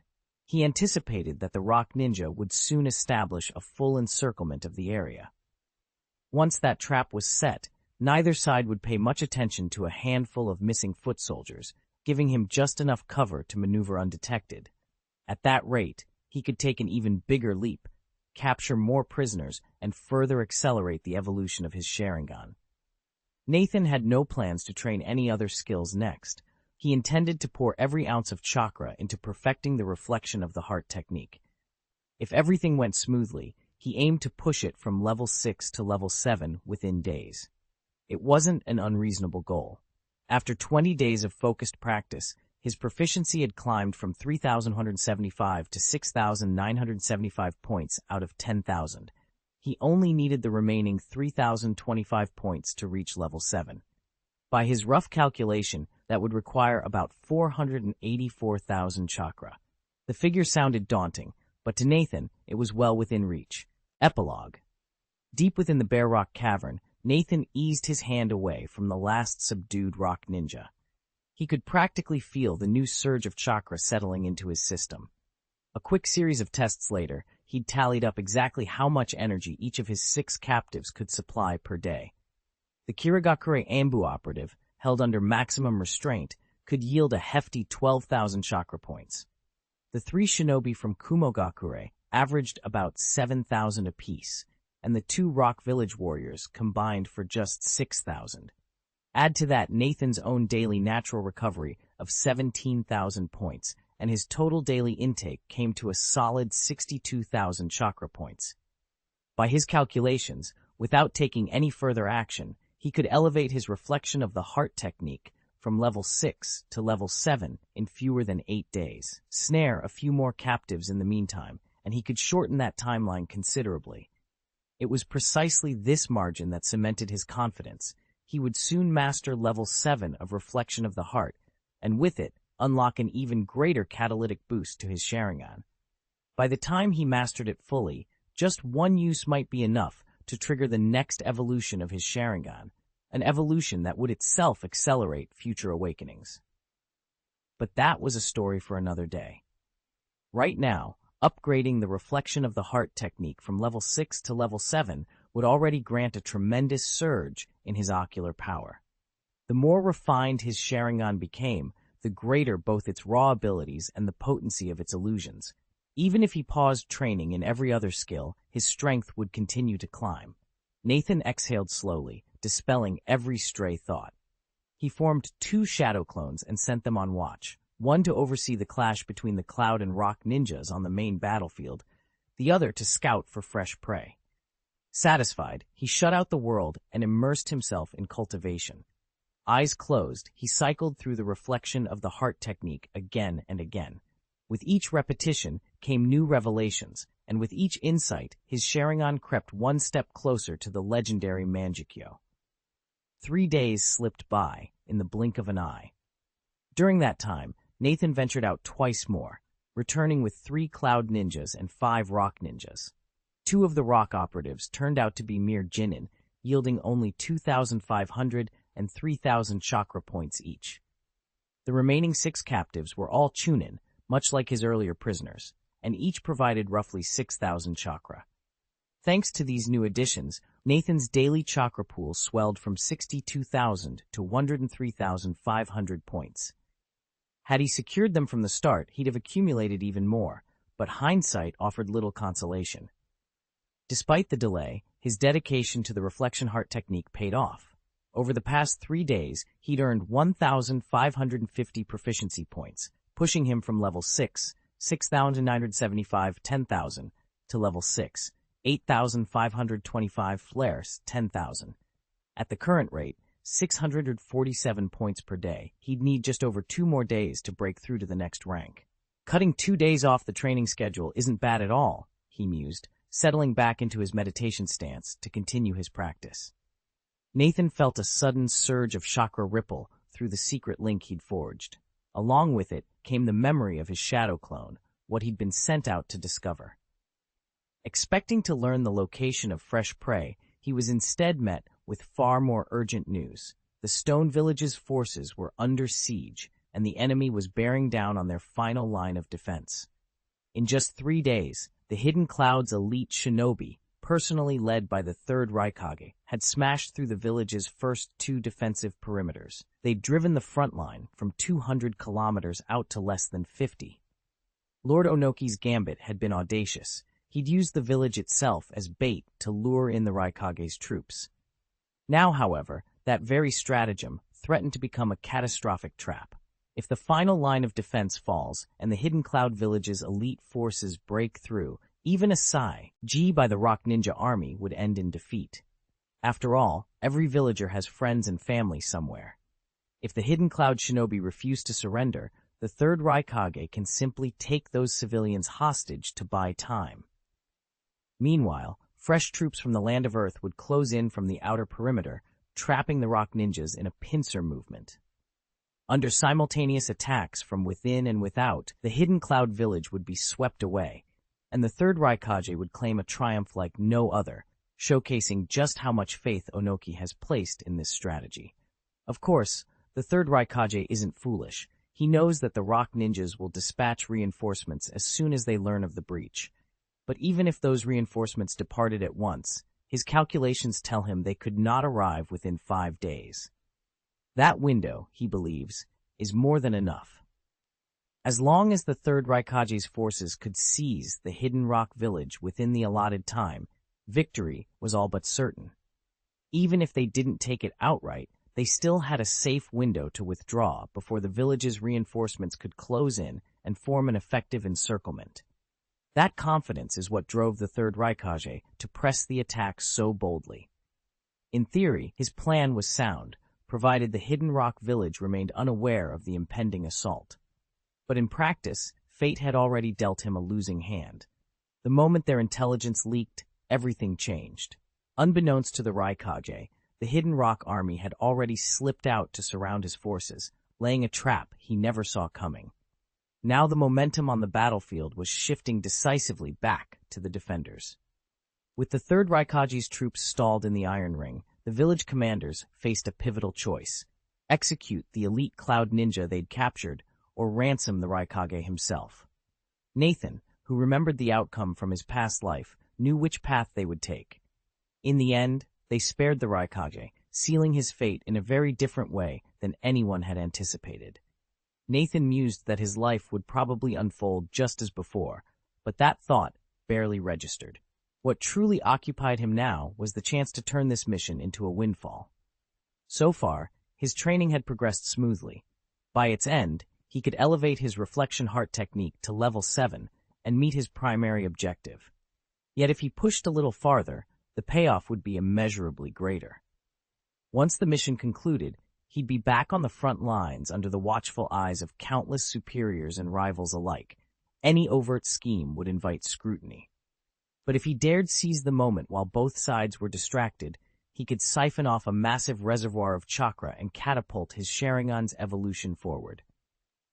After a long moment of consideration, Nathan slapped his thigh, sprang to his feet, and whispered with fierce conviction, "Fortune favors the bold, the timid starve." "All right, let's do this," Nathan declared. He crossed his arms and performed the shadow clone technique, instantly producing 2 additional shadowy duplicates. Nodding at them, he instructed, "Join the 2 clones standing guard outside and scour the area for any suitable targets to capture." Chapter 131, Tracking. A day had passed, and evening shadows crept through the forest's dense canopy.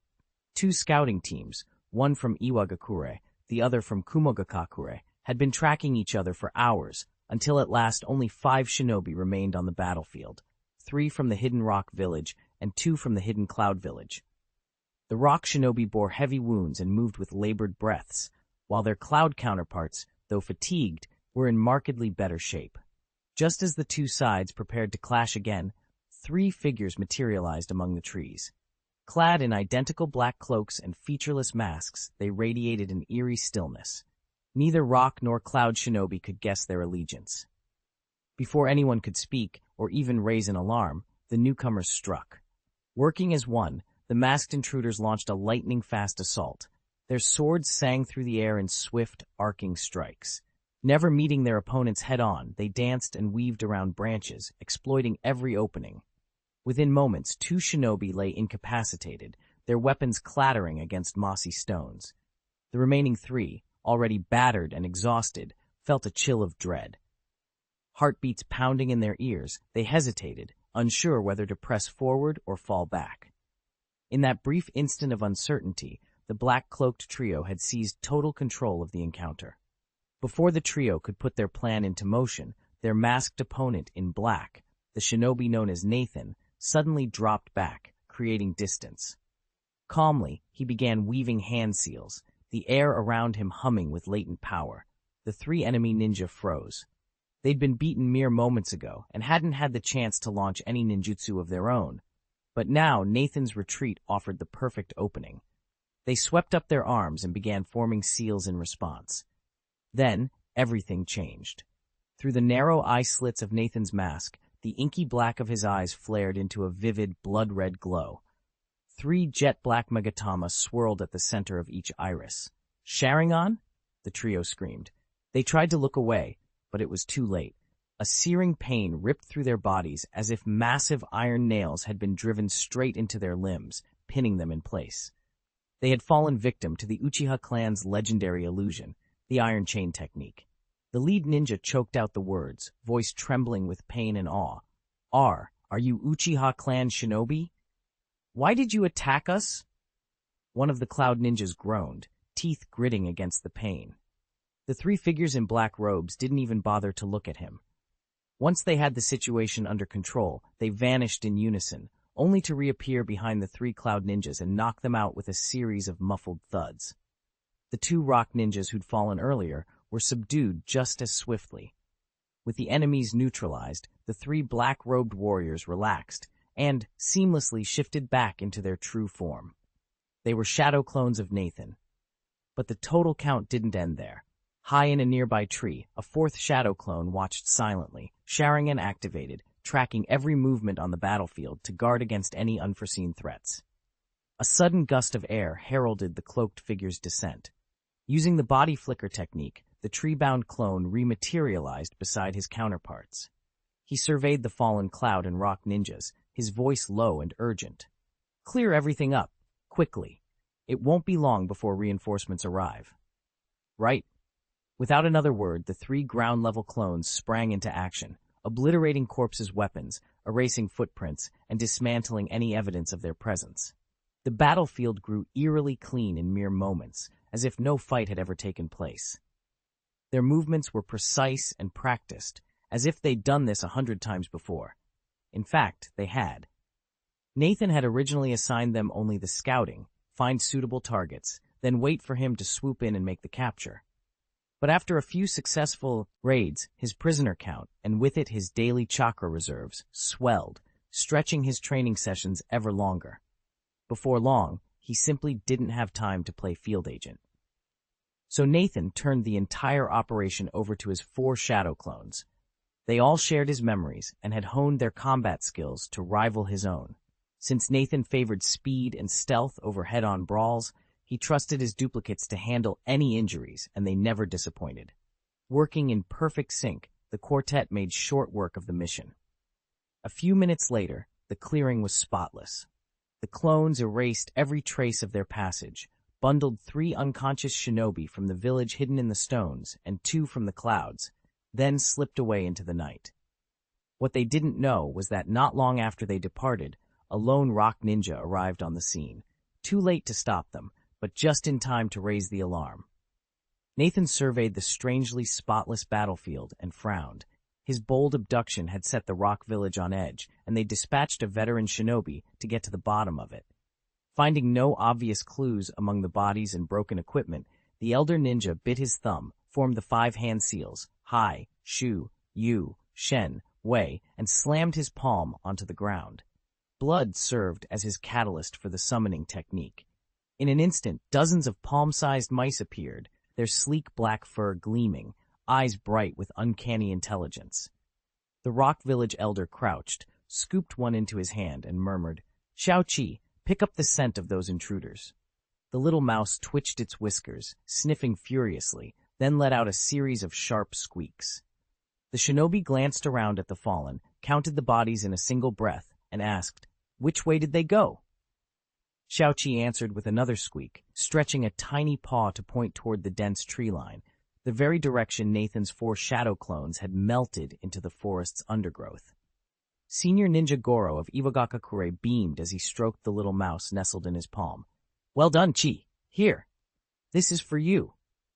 He dug into his pocket and drew out a handful of peanuts, which the mouse eagerly nibbled down in a few happy bites. "Excellent," Goro continued, eyes scanning the surrounding rocks. "Chi, lead the way. Follow these scents and see if you can find anyone." The mouse let out a sharp squeak of agreement, then scurried ahead. One by one, a dozen smaller field mice fanned out behind it, their little paws kicking up dust. Goro and a pair of Jonin troopers from the Rock Village followed at a cautious distance, weapons ready, footsteps silent on the hard-packed earth. Deep within a hidden cavern, Nathan sat cross-legged on a flat stone slab, his breath steady and controlled. Around him lay the still form of the last cloud ninja he had subdued. With a soft hum, Nathan extended his hand, drawing chakra from the fallen shinobi. When his own reserves still fell short, he wove threads of spiritual and physical energy from the ninja's body into pure chakra, channeling it into his own vessel. His robes fluttered in an unseen breeze as his chakra gauge spiked back to full. Nathan opened his eyes and nodded, satisfied. He closed them again and began the intricate hand seals of the reflection of the heart technique, focusing every fiber of his being on evolving his Sharingan. Candles placed around the cave guttered in a silent circle, their flames dancing as though alive. Time stretched. The cave's shadows deepened. Nathan's face remained calm, every muscle relaxed, yet beneath the surface, his chakra swirled and reshaped itself, reshaping the very core of his ocular power. After an hour, Nathan released the final seal. He exhaled slowly, and the cavern fell silent. The candles flickered once more in still air. Nathan opened his eyes, and the scarlet irises of his Sharingan gleamed back at him, now fully evolved. He stood, eyes sharp, his mission clear, the rescue of his comrades and vengeance for those who dared oppose the Rock Villa. Nathan felt his chakra reserves slump to half their peak as he opened his status display. His mastery of the reflection of the heart technique had just ticked over to level 6, 9,895 points out of the 10,000 needed for level 7. After more than a day of relentless training, he was finally on the cusp of a breakthrough. He didn't waste a second. First, he checked on the cloud and rock ninjas he'd knocked out in the cave below. None showed any signs of stirring. Satisfied, he slipped out of the dim cavern and scanned the rocky terrain for the next hidden entrance his shadow clone had scouted earlier. Sure enough, a narrow fissure in the cliff concealed another cave. Nathan bounded toward it. Inside, just as his clone had reported, stood 3 rock ninjas and 2 cloud ninjas, weapons at the ready but unaware of his arrival. They'd been positioned here for Nathan's next move, but not the prisoners. For safety's sake, the hostages were still being held elsewhere. If their captors learned Nathan was behind the rescue, they'd scatter the captives or call in reinforcements. He crouched in the shadow of a stalagmite, heart pounding. He knew how audacious his plan was. If the Rock and Cloud Ninja leadership discovered him, and the prisoners were separated or taken deeper into enemy territory, all his efforts could be for nothing. Still, he'd come too far to hesitate now. Drawing in a steady breath, Nathan prepared to strike. One false move, and the enemy would raise the alarm. But with his chakra reserves still substantial, and his technique nearly perfected, he felt ready. This next clash would decide everything. Nathan arrived at the hidden cavern a little over 10 minutes later. He slipped inside, lantern in hand, and came face to face with 3 familiar figures standing in the gloom, his 3 shadow clones. The fourth clone, he recalled, had already been dispelled to pass along critical information before he arrived. He inclined his head to the trio. Status report. How much chakra do you each have left? 2,100. 2,000. 2,003. Their voices were even, but Nathan detected the slight wariness behind each number. He narrowed his eyes. That's below optimal. Dispel your jutsu. Without hesitation, the three clones drew in a silent breath and vanished in a swirl of smoke. Almost instantly, over 90% of their remaining chakra flooded back into Nathan through the mysterious bond that linked them. He felt the power surge, hot, potent, and nearly overwhelming, as his own chakra reserves swelled to the brink of overflowing. At the same time, the clone's memories, every bit of reconnaissance, every battle tactic, every moment of sensory input washed into his mind. Nathan sifted through them with practiced speed, confirming that nothing had been lost or corrupted in the transfer. Satisfied, he held out both hands and began weaving his seals once more. Keiji Bunshin no Jutsu, shadow clone technique, he intoned. In an instant, dozens of Nathans materialized around him, each clone's eyes bright with readiness as they prepared for the next phase of their mission. With a crackle of chakra, 4 figures materialized in the clearing, perfect replicas of Nathan. These were the shadow clones he had just released, each now brimming with over 4,000 chakra points, thanks to the surplus energy still coursing through his body.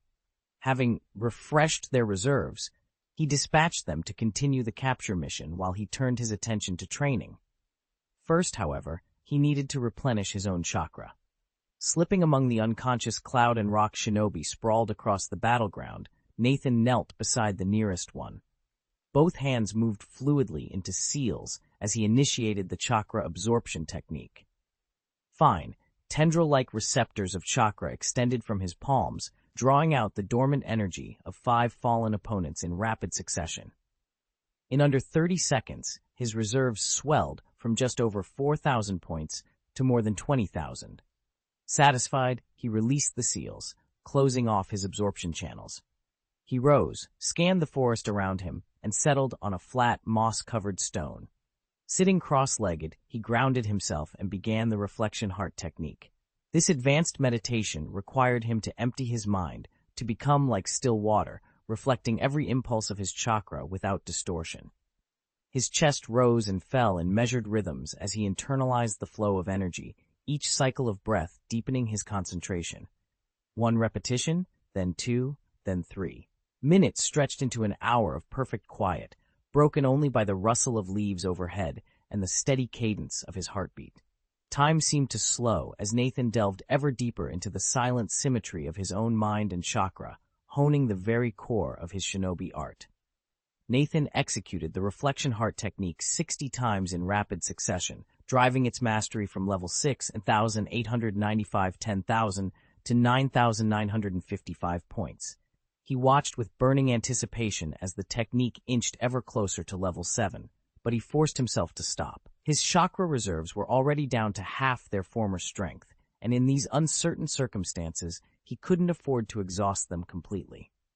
Determined to recover his energy, Nathan rose and approached the 5 Cloud and Rock ninjas he had subdued earlier. He wove his hands through the signs of the chakra absorption technique, but to his surprise, there was no chakra left in their bodies to draw. Undeterred, he shifted his focus, drawing instead on their remaining spiritual and physical energy. In an instant, his own chakra reserves surged back to full.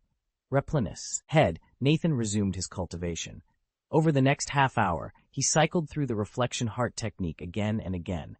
On the 45th repetition, a bolt of insight struck him like lightning. In that moment of clarity, he felt the technique leap forward to level 7. Panel. With a single thought, Nathan summoned his proficiency panel.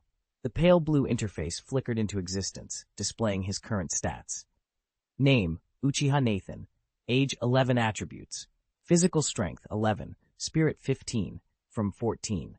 Chakra 13,520, 19 to 828, 2980. Bloodline. Sharingan 3 Magatama, 5,150, 10,000, from 1,702. Skills. Chakra Refinement, Level Bot 4, 1,674, 2,000, from 449. Fire Style, Great Fireball, 7,000. Fire Style, Dragon Flame, 4, 6,200. Wind Style, Great Breakthrough, 3, 415,000. Shadow Clone Technique, Livmart 2, 16,500. Chakra Absorption, Livmart 5, 810,500 from 300. Healing Technique, Livmart 3, 71,000. Rasengan, Livmart 1, 5,200. Sharingan Illusion 6, 13,10,000. Reflection of the Heart, Livbar 7, 20,000.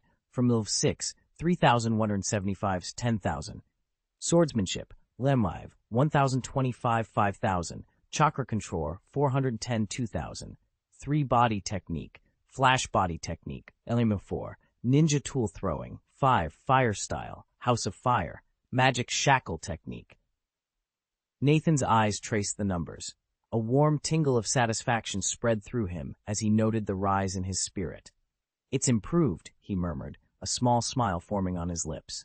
Just moments ago, Nathan's art of reflecting the heart had advanced from level 6 to level 7, and he could already feel the difference. His mental attribute had risen again.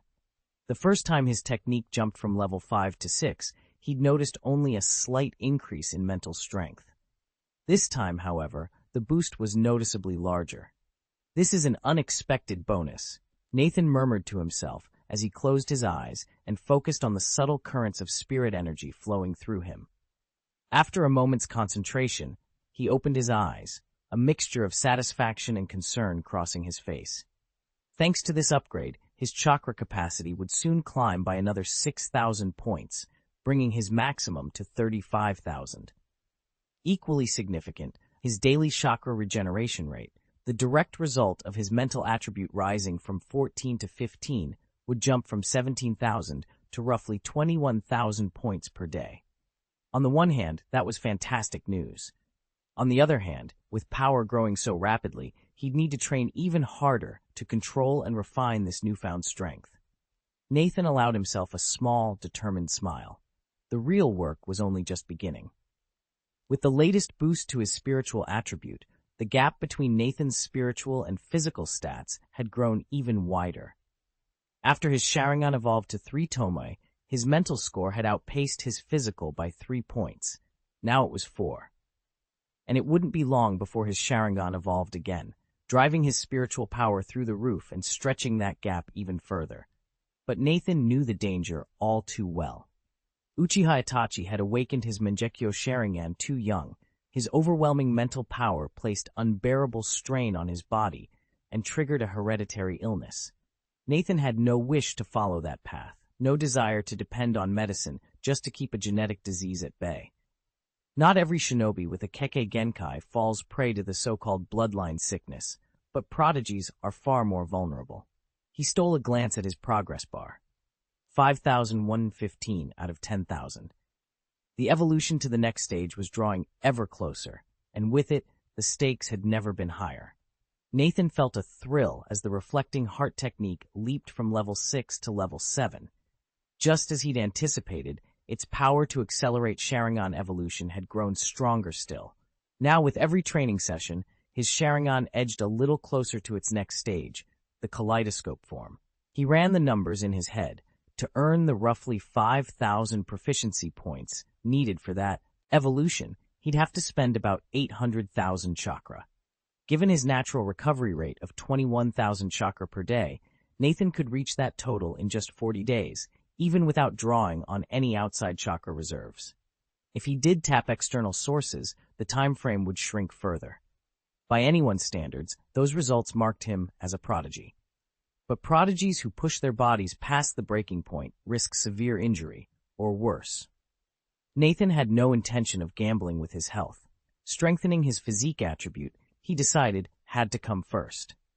Chapter 133, Discovery. Improve physical fitness? Nathan muttered, his eyes drifting to the swordsmanship column in his status menu. From past experience, he knew that raising his swordsmanship level would boost his physical fitness attribute, but ever since he fused Konoha-style and Uchiha-style sword techniques into his own art, he'd barely had a chance to train it properly. As a result, his progress had ground to a halt. In the last 2 months, he'd scraped together only 1,000 proficiency points. His current rank sat stubbornly at level 5, 1025/5000. When would he ever hit level 6? He couldn't afford to wait that long. Nathan leaned back, willing himself to think. If swordsmanship alone couldn't carry him forward fast enough, there had to be another path. He rifled through his memories, searching for inspiration. Almost immediately, he recalled the third Raikage, the way the colossal shinobi had bulldozed through a horde of rock ninja, shrugging off every blow like they were nothing. The sheer force of that charge had seared itself into Nathan's mind. He closed his eyes and replayed the scene. The thunderous roar of the crowd, the lightning flickering across the Raikage's skin, his muscles rippling with barely contained power. Nathan remembered hearing rumors of special chakra conditioning, methods that enhanced the body directly without relying on standard sword drills. If the third Raikage could harness such strength, maybe those same techniques could push Nathan's physical fitness into overdrive. Opening his eyes, Nathan's expression hardened. Enough waiting on swordsmanship, he whispered to himself.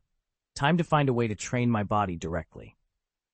He summoned a kunai and, with a few swift mental commands, navigated his internal HUD.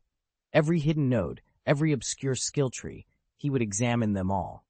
The secret to raw physical power was out there somewhere, and he was determined to unearth it.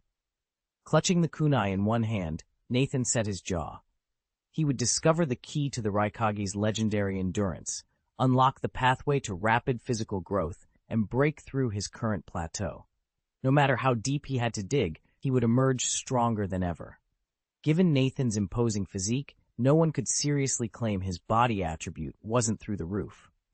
Yet forging such a body demanded far more than raw talent and ironclad patience. It required Hidden Cloud's top-secret ninjutsu, lightning chakra mode, talent and perseverance. Nathan had both in spades, thanks to his proficiency panel. But lightning chakra mode was another matter altogether. Despite being classified only as a B-rank technique, it was so closely guarded in the Hidden Cloud village that ordinary shinobi never even got a glimpse of it. And even if he somehow acquired the ritual, he'd still have to master lightning nature chakra, a process that could easily take years. For now, that plan would have to remain on hold. Meanwhile, Nathan turned his thoughts to Konoha's legendary 8 gates. This was pure taijutsu, no chakra manipulation required, and when all 8 gates were opened, its raw power could outstrip even the lightning chakra mode. Uchiha Madara himself had hailed it as the ultimate physical technique. He might praise Might Guy for his blazing speed and ferocity, but even Madara couldn't deny that opening the 8 gates was on a whole other level of sheer, unadulterated force. Even in Konoha, the 8 gates of Dunjia remained a forbidden art, something ordinary shinobi scarcely ever saw. Nathan wasn't even sure the village still possessed a complete transmission of it. Most likely, only Might Guy and his father had mastered the full method. Now, with the village in chaos, finding either of them would be impossible. Worse still, opening those gates inflicted tremendous harm on the body. In the early stages, it would actually weaken his physical strength, and Nathan knew it could be many months before his constitution recovered and found balance again. All those uncertainties forced him to abandon, at least for now, any plan to pursue the 8 gates. There's another way, he thought. His attention shifted to medical ninjutsu. Not the basic healing jutsu that might mend wounds, but wouldn't bolster his physique. He aimed much higher. Nathan's real goal was to unlock a more advanced branch of the same art, the legendary yin-yang release techniques. In the ninja world, yang release is the source of raw physical power, what we commonly think of as physique. That means it's entirely possible to use medical ninjutsu to strengthen the body itself. After all, shinobi history is full of such examples. Tsunade's creation rebirth, Shenong's physical activation, and countless other techniques designed to enhance various aspects of the body. By tuning into his own instincts and channeling his yang release to feed every cell, Nathan could methodically build up his physique. And though the process might start slowly, once his healing arts reached a high level of mastery, the rate of improvement would accelerate on its own. With that strategy settled, Nathan set aside any lingering doubts and returned his full attention to perfecting the reflection of the heart technique. Physical conditioning could wait, His top priority now was advancing his Sharingan. After all, Nathan was willing to defer improvements to his physique until later, but the next stage of Sharingan evolution still lay far ahead. By pushing his Sharingan to the brink of evolution ahead of time, Nathan secured a critical trump card. If he ever found himself trapped in the land of Earth, he could forcefully awaken the Mangekyo Sharingan and fight his way out, though that was strictly a last resort. He would never reveal the Mangekyo unless the situation left him no choice. After all, a lone tree towering above the rest draws the fiercest storm. Danzo and Konoha's high command already distrusted the Uchiha. If they learned he possessed eyes like Madara Uchiha's, paranoia and underhanded schemes would surely follow. Nathan still remembered how 2 root operatives had tried to ambush him after the Chunin exams. He was determined to deal with Danzo before ever flashing the Mangekyo. Shaking his head to banish those unsettling thoughts, Nathan resumed his drilling of the heart-reflecting technique. Since its upgrade to level 7, the technique's effects had grown remarkably pronounced, and with each repetition, its rhythm and focus sank deeper into his muscle memory. Nathan could feel his Sharingan strengthening with each use of the technique.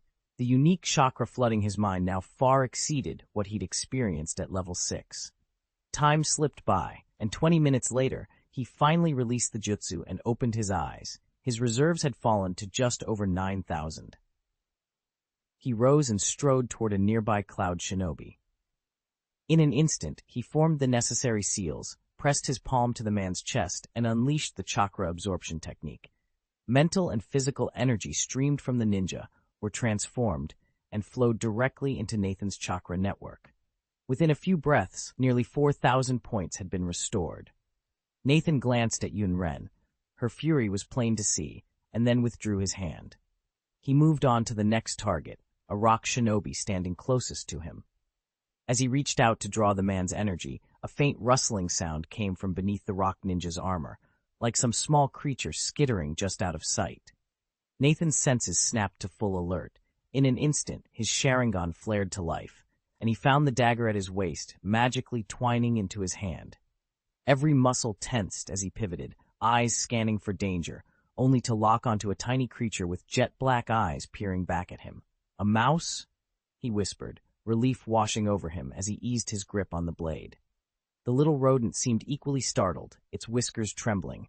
Then, in the blink of an eye, Nathan lunged. His sword arced through the air and struck true.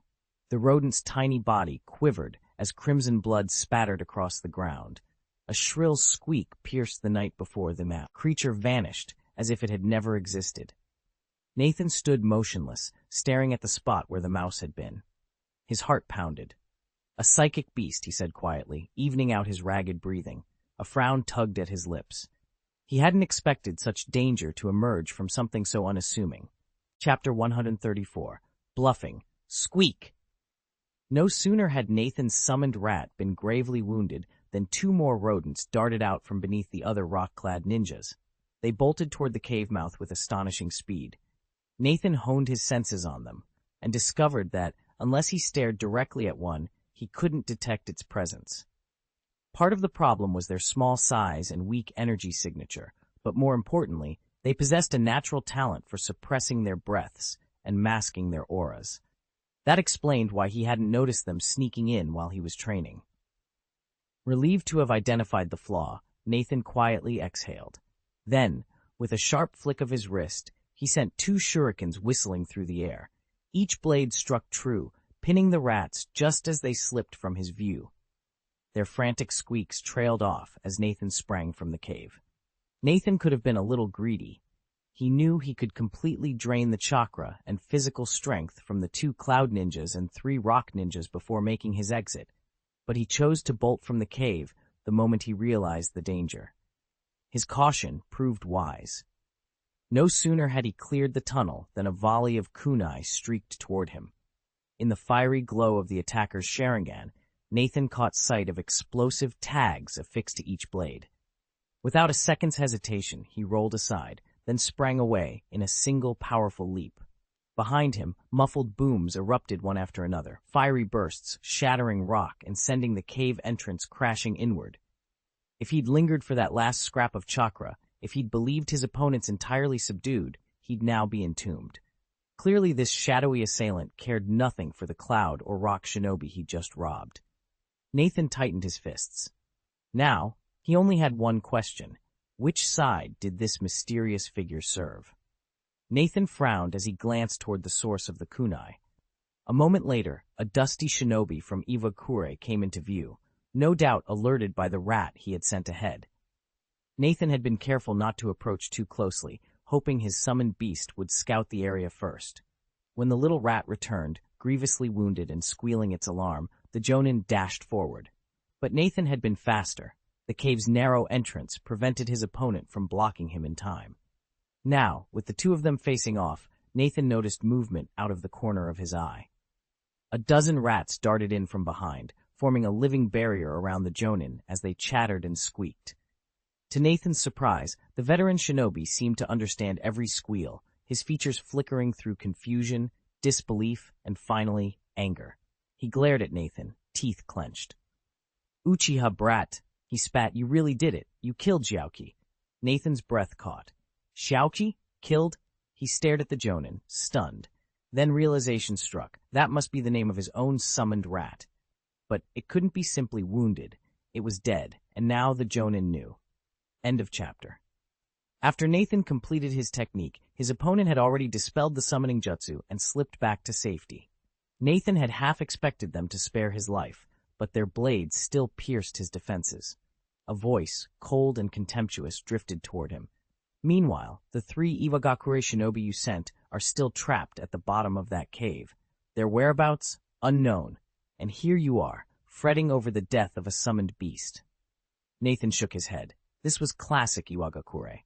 Under Tsuchikage Onoki, the village had embraced sheer numbers over true skill. He'd slashed admission standards and graduation requirements to field the largest shinobi army the world had ever seen.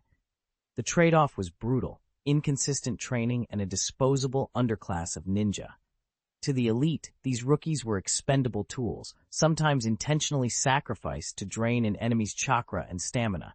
Nathan closed his eyes, forcing down his frustration. The shinobi world was ruthless, yet he wouldn't let Iwagakure's bloody calculus define him.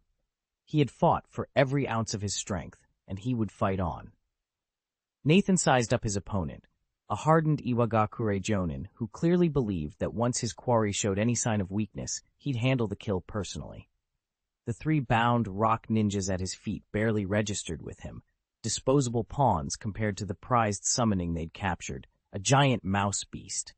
But Nathan wasn't allied to any of them. His only concern was neutralizing this jonin and slipping away before he became collateral damage. With a spark of chakra, Nathan activated his Sharingan, ready to ensnare the jonin's mind in a hypnotic genjutsu. The jonin's lips drew tight in annoyance, but his eyes stayed sharp. The instant he spotted the crimson swirl in Nathan's iris, he snapped his gaze aside and flicked 2 slender senbon from his sleeve. They streaked toward Nathan's face at lightning speed. "Huh?" Nathan murmured, whipping his head to the side. The needles shredded past him, embedding themselves in the stone floor with sharp, echoing clicks. In that heartbeat of cleared space, Nathan saw his chance and lunged forward, kunai in hand, prepared to strike. Nathan didn't hesitate. He flicked his wrist, sending a volley of shurikens spinning through the air with deadly precision, effectively sealing off Gao Shanyangi's only escape route. All that anger, all those threats of vengeance, it had been nothing but a ruse. The moment Nathan's 3-tomo Sharingan flickered into life, Gao's real intention was revealed. He meant to run, not to fight. Nathan remembered the flicker of shock on Gao's face when he first activated those crimson eyes. From that instant, Gao had been planning his retreat. But since he'd come all this way, Nathan saw no reason to let him slip away unscathed. He sprang forward in a single, fluid motion, dagger already in hand. Gao, checked in his tracks by the embedded shuriken, wheeled around just in time to meet Nathan's blade. Metal rang against metal in a bright flash of sparks as dagger clashed with kunai. 2 opponents locked in a clash neither had intended to avoid. Nathan unleashed his full power, combining the Sharingan with his masterful swordplay to seize total dominance in an instant. It was hardly surprising. Although Gao Shanyangi held the rank of Special Jonin, his expertise lay in tracking and reconnaissance, not in head-to-head combat. In a straight fight, he was barely stronger than an ordinary chonin. Faced with Nathan's unleashed assault, he had no opportunity to counterattack and couldn't even summon a single ninjutsu. This outcome was typical for opponents lacking Nathan's strength. His level 5 swordsmanship, amplified by the 3 Magatama Sharingan, proved utterly overwhelming. Anyone whose prowess fell short simply couldn't slowly seal him away. Any attempt to do so would leave them vulnerable to an immediate lethal strike. In that respect, Nathan bore a strong resemblance to the samurai of the Iron Country. Their samurai relied on years of battlefield experience to exploit a ninja's weak points. Nathan achieved the same result by seeing and predicting every move with his Sharingan. In the end, it made no difference which method was used. Ninjas of lesser skill had no real chance to land a single blow against Nathan.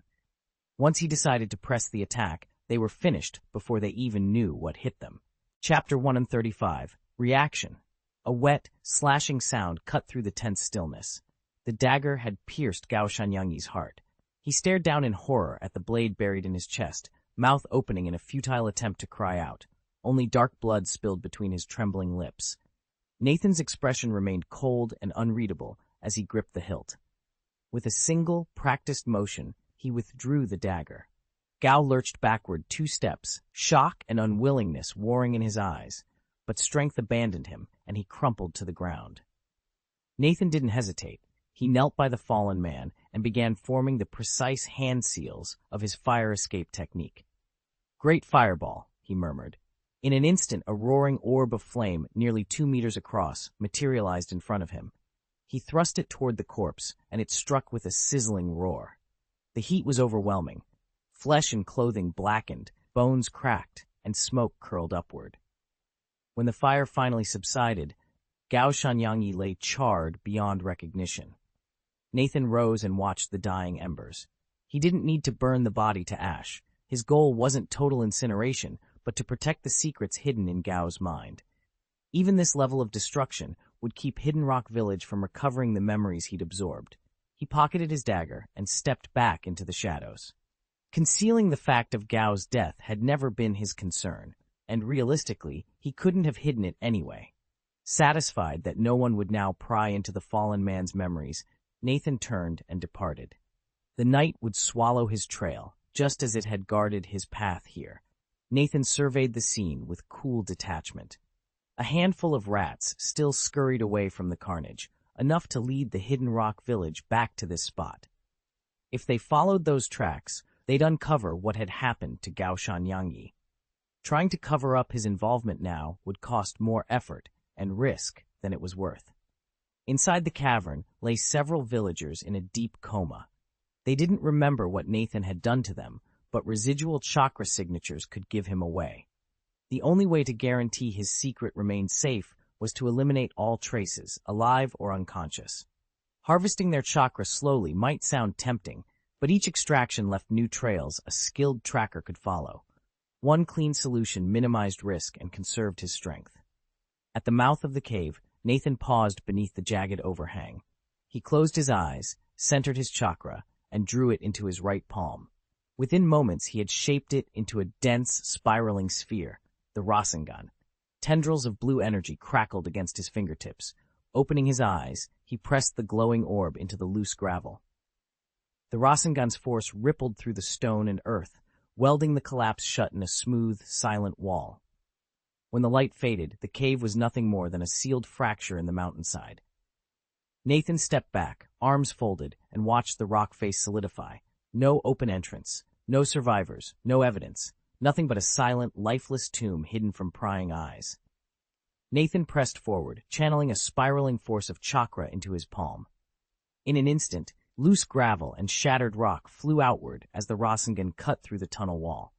He didn't slow his pace. After advancing a dozen paces, he quickly formed another Rasengan, repeating the same maneuver. His technique was still in its early stages. He could only muster just enough chakra to keep the path open bit by bit, lest he risk collapsing the entire passage with a single overwhelming blast. Several minutes later, Nathan burst back into the main cavern. Moonlight filtered in through cracks overhead, revealing 3 rock ninjas and 2 cloud ninjas already regrouping for a counterattack. Without hesitation, Nathan advanced, his fingers tracing the seals for his chakra absorption technique. Rings of pale chakra flickered around his arms as he drew their life force out, siphoning away both physical strength and mental energy.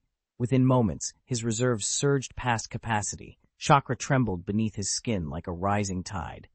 Yet despite the voracious pull of his jutsu, the 5 survivors still clung to the last vestiges of their power. Nathan shook his head, regret tightening his chest. He couldn't afford to linger.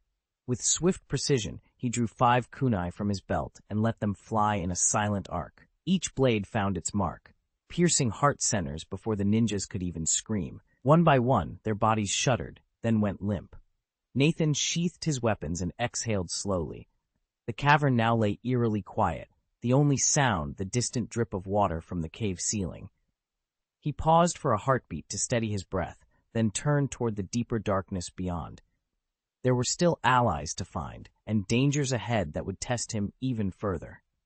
Nathan stepped into the cavern once more and unleashed his fire-style, great fireball technique. The 5 bodies inside dissolved into roaring flames, leaving nothing but a pile of smoking ash.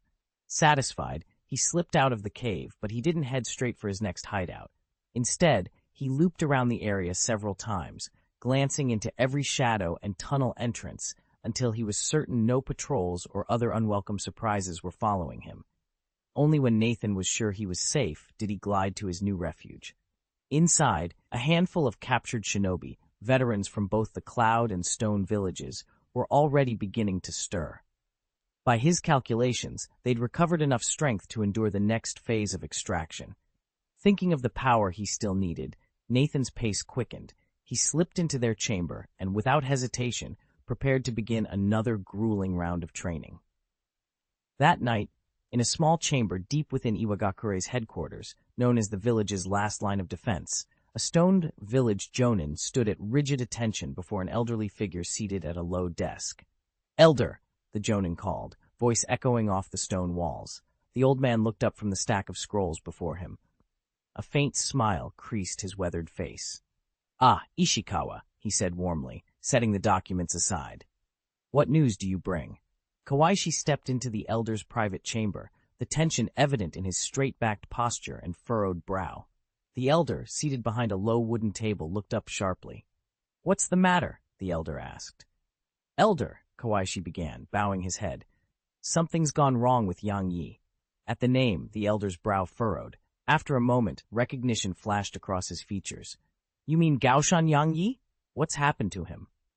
"By protocol, he should have checked in 30 minutes ago," Kawaishi explained, his voice tight. "But we've heard nothing. We fear he may be dead." The elder's expression darkened immediately. He was investigating that mysterious shinobi and the recent disappearances around our border outposts, wasn't he? Kawaishi nodded. "We still have no solid lead on the unknown ninja. But regarding the missing perimeter shinobi, Jonin Takayama's last transmission suggested he was onto something." "And then," the elder pressed, leaning forward. "Nothing came of it," Kawaishi said, shaking his head. "After that routine check-in, Jonin Takayama simply vanished." Elder Iwagakure paused, stroking his beard. "You suspect he uncovered something and was silenced for it?" "Almost certainly," Kawaishi replied. "Can we locate him?" The elder's gaze sharpened. "Yes. He has a blood contract with the Hidden Rat clan," Kawaishi went on. "Whenever he undertakes a mission, he summons those operatives. If we can find the clan's leader, we'll uncover where Takayama was spirited away." Iwagakure fell silent, lost in thought. After a long moment, he said, "Set aside the Gaoshan matter for now. Our top priority must be to support the main force's operation. Their plans will come to light tomorrow morning at the earliest, tomorrow noon at the latest. At that point, we'll need to restrain the ninjas. Regarding Gaoshan's situation," the elderly Iwagakure leader paused, then resumed in a measured tone. "Judging by the recent disappearances, it seems only a few opportunists are trying to fish in troubled waters. They won't get far if they keep poking around this battlefield. When our main force arrives tomorrow, those scoundrels will be trapped like fish in a net. Easy pickings. A small detachment will suffice to eliminate them, so you can set them aside for now. He fixed Kawaishi with a steady gaze. Remember this above all, when the stakes are high, you must distinguish between primary and secondary objectives. The Cloud Ninja are our #1 priority. Everyone else is secondary. Do you understand? Kawaishi bowed respectfully. Thank you for your guidance, Elder. I understand. He allowed himself a brief moment's relief. Today's challenges were far from over. Chapter 136. Choice. Early the next morning, at the final defensive perimeter of Hidden Rock Village, the third Raikage surged forward alone, lightning crackling around his bare fists. Opposing him were 5 Hidden Rock Jonin, each a veteran in his own right, but none dared meet the Raikage's raw power head-on. Instead, they worked as a unit, weaving ninjutsu and martial tactics to blunt his assault and keep him off balance. Every exchange crackled with peril. If the Jonin ever fell out of perfect sync, the Raikage's lightning-charged strikes could maim or kill in an instant. Their tension was palpable, not only because they stood against one of the world's strongest shinobi, but also due to secret orders delivered that very morning. No matter what, they must not allow the Raikage to break free of the battlefield. The Raikage cast a wary glance at his 5 opponents. Something about their coordinated restraint struck him as off, but he couldn't put his finger on the flaw. After all, these Jonin had been painstakingly selected for this mission. Though nerves lay just beneath the surface, none of them let fear show in their expressions or their flawless execution of the battle plan. Minute after minute, the third Raikage combed the battlefield without finding a single irregularity. Frustrated doubts crept into his mind, but he banished them, ready to unleash his full power at the first sign of danger. Then, without warning, a voice echoed inside his head.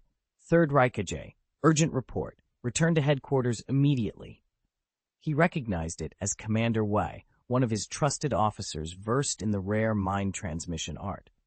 Interrupting his assault was not a decision Wei would make lightly. Without a second thought, the Raikage broke off his attack. If his commanders were calling him back, the situation must be critical.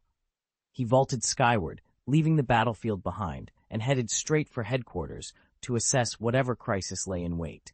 Nathan, the third Raikage, unleashed a flurry of powerful strikes and shoved the 5 Iwakure Jonin aside. Vaulting skyward, he intended to break their ring and fall back to safety. But to his astonishment, the 5 shinobi stayed their ground. Even at the risk of serious injury, they formed an immovable wall, blocking his escape. In that instant, Nathan understood what had just felt wrong. Over the past days, the rock ninjas he faced had always been cautious in battle. Yet these 5, conservative at first glance, had just risked everything to keep him from pulling back. Their sudden willingness to sacrifice themselves stood in stark contrast to their earlier tactics. He replayed their behavior in his mind. Whenever he eased his assault, they'd latched onto him like stubborn leeches. The moment he accelerated his offensive, they'd drawn back into tight defensive postures. Preoccupied with attacking, Nathan had barely registered this pattern. Until now. Everything snapped into place. There was more to their strategy than met the eye. He was about to pull back when the others finally let their guard drop completely. Every tell in their behavior suddenly laid bare. That was when the third Raikage realized their true intention. They weren't here to face him head-on, but to stall him indefinitely on the battlefield. He couldn't afford to be baited any longer. Enough, he bellowed. Clear the way.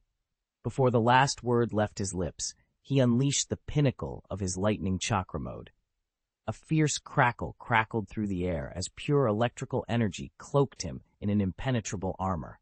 In that state, his ultimate lightning armor, no ordinary weapon or ninjutsu could even scratch him.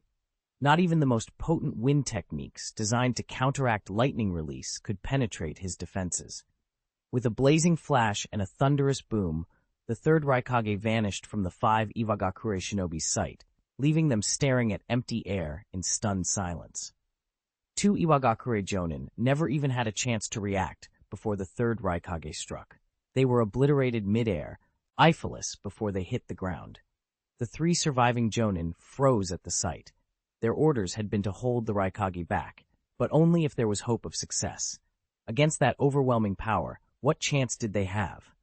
Better to live and warn their village than die in a futile stand.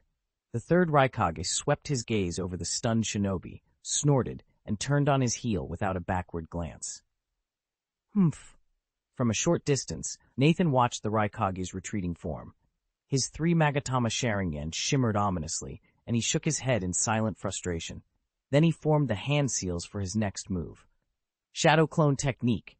In an instant, a thick cloud of chakra smoke billowed out, and where Nathan had stood, only emptiness remained. At the very same moment, in a secluded cavern not far away, Nathan, deep in training, suddenly snapped his eyes open. He closed them again with a soft exhale and turned his consciousness inward. Across his mind's eye, memories he'd never seen before began to surface, and he started to sift through each fragment, searching for their meaning. Nathan opened his eyes again and murmured, "It looks like this battle is about to end." From his lofty vantage, he could piece together the third Raikage's sudden return. If his hunch was right, the Cloud Ninja had uncovered Iwagakure's conspiracy and warned the Raikage. Now the third Raikage was rushing back to prevent his forces from being pinched. Knowing they were on the brink of encirclement, the allied shinobi faced 2 grim choices. Option 1, burn the ships behind them, press the assault, smash through Iwagakure's final line of defense, and storm the village, seizing the initiative before the Iron Country army could close in. Option 2, abandon the attack, slip out through the narrowing gap, and retreat before the noose tightened. But charging headlong into the village was a gamble. If they failed to break through in time, they would find themselves trapped, attacked from the outside by Iwagakure's troops, and from the inside by the very villagers they sought to rescue. Given the enemy's numbers and the speed of their response, that worst-case scenario was all too likely. Although the third Raikage's power was immense, Onoki, the third Tsuchikage of the Hidden Stone Village, proved to be an equally formidable opponent. His dust-release techniques, though not wholly impervious to the Raikage's lightning armor, were more than enough to blunt its edge.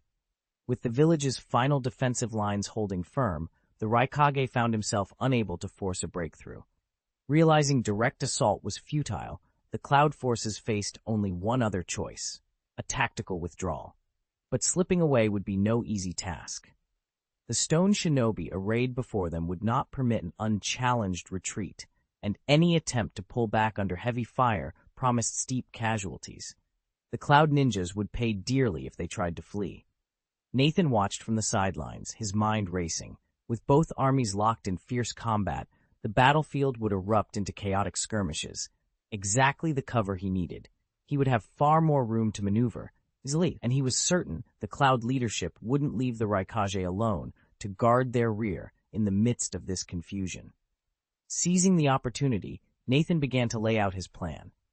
At the outset, their plan was ruthless but necessary. The Cloud ninjas would retreat together, deliberately leaving a handful of warriors behind to cover the third Raikage's withdrawal along with the main army. Once the enemy's lines broke and plunged into confusion, the third Raikage himself would step forward as bait, buying precious time for the remaining Cloud shinobi to escape. Even so, those who lingered behind would be hunted down. A single man, however mighty, cannot hold off 10,000 foes indefinitely. Yet in the chaos of defeat lies opportunity. As the battlefield descended into cacophony, Nathan moved like a shadow among the fallen, siphoning chakra from weakened adversaries. Each stolen pulse, F-energy accelerated his own power, turning a desperate retreat into the crucible of his transformation. Chapter 137, Infiltration. Happy Dragon Boat Festival. All right, that's enough. With his decision made, Nathan turned his attention to the prisoners he'd captured. He didn't intend to kill them outright. Wasting their chakra and life force would be far too inefficient. Instead, he planned to drain every last bit of their physical strength and spiritual energy before delivering the coup de grace. Nathan worked methodically, moving from one bound shinobi to the next. He pressed his hand against their foreheads, channeling his chakra into theirs and leeching it back until their reserves were utterly spent. After each short burst, he paused to restore his own chakra with the reflecting heart technique, ensuring he never overextended his limits. Though the prisoners were held close together, the cycle of extraction and restoration meant the process stretched on for over 2 hours. By the time he finished, the Kumogakure shinobi had already fallen back. Just as Nathan had predicted, they'd never fully committed to cutting off the Third Raikage's retreat. Instead, a portion of their forces remained engaged, holding off the stone shinobi on the rearguard, while the Raikage himself led the main body in an orderly withdrawal. Nathan watched them go, satisfied that he'd left no useful energy behind. With his task complete, he gathered the prisoners' subdued bodies, ready to move on to the next phase of his plan. By the time Nathan arrived on the field, the fighting had already ended. The Yun shinobi sent to cut off the rear guard lay dead or dying, and only a handful of Iwa shinobi remained behind. The rest had pursued the Yun forces toward the northwest. Nathan wasn't in a hurry to join the chase. His shadow clone was keeping watch nearby and would alert him the moment he was needed.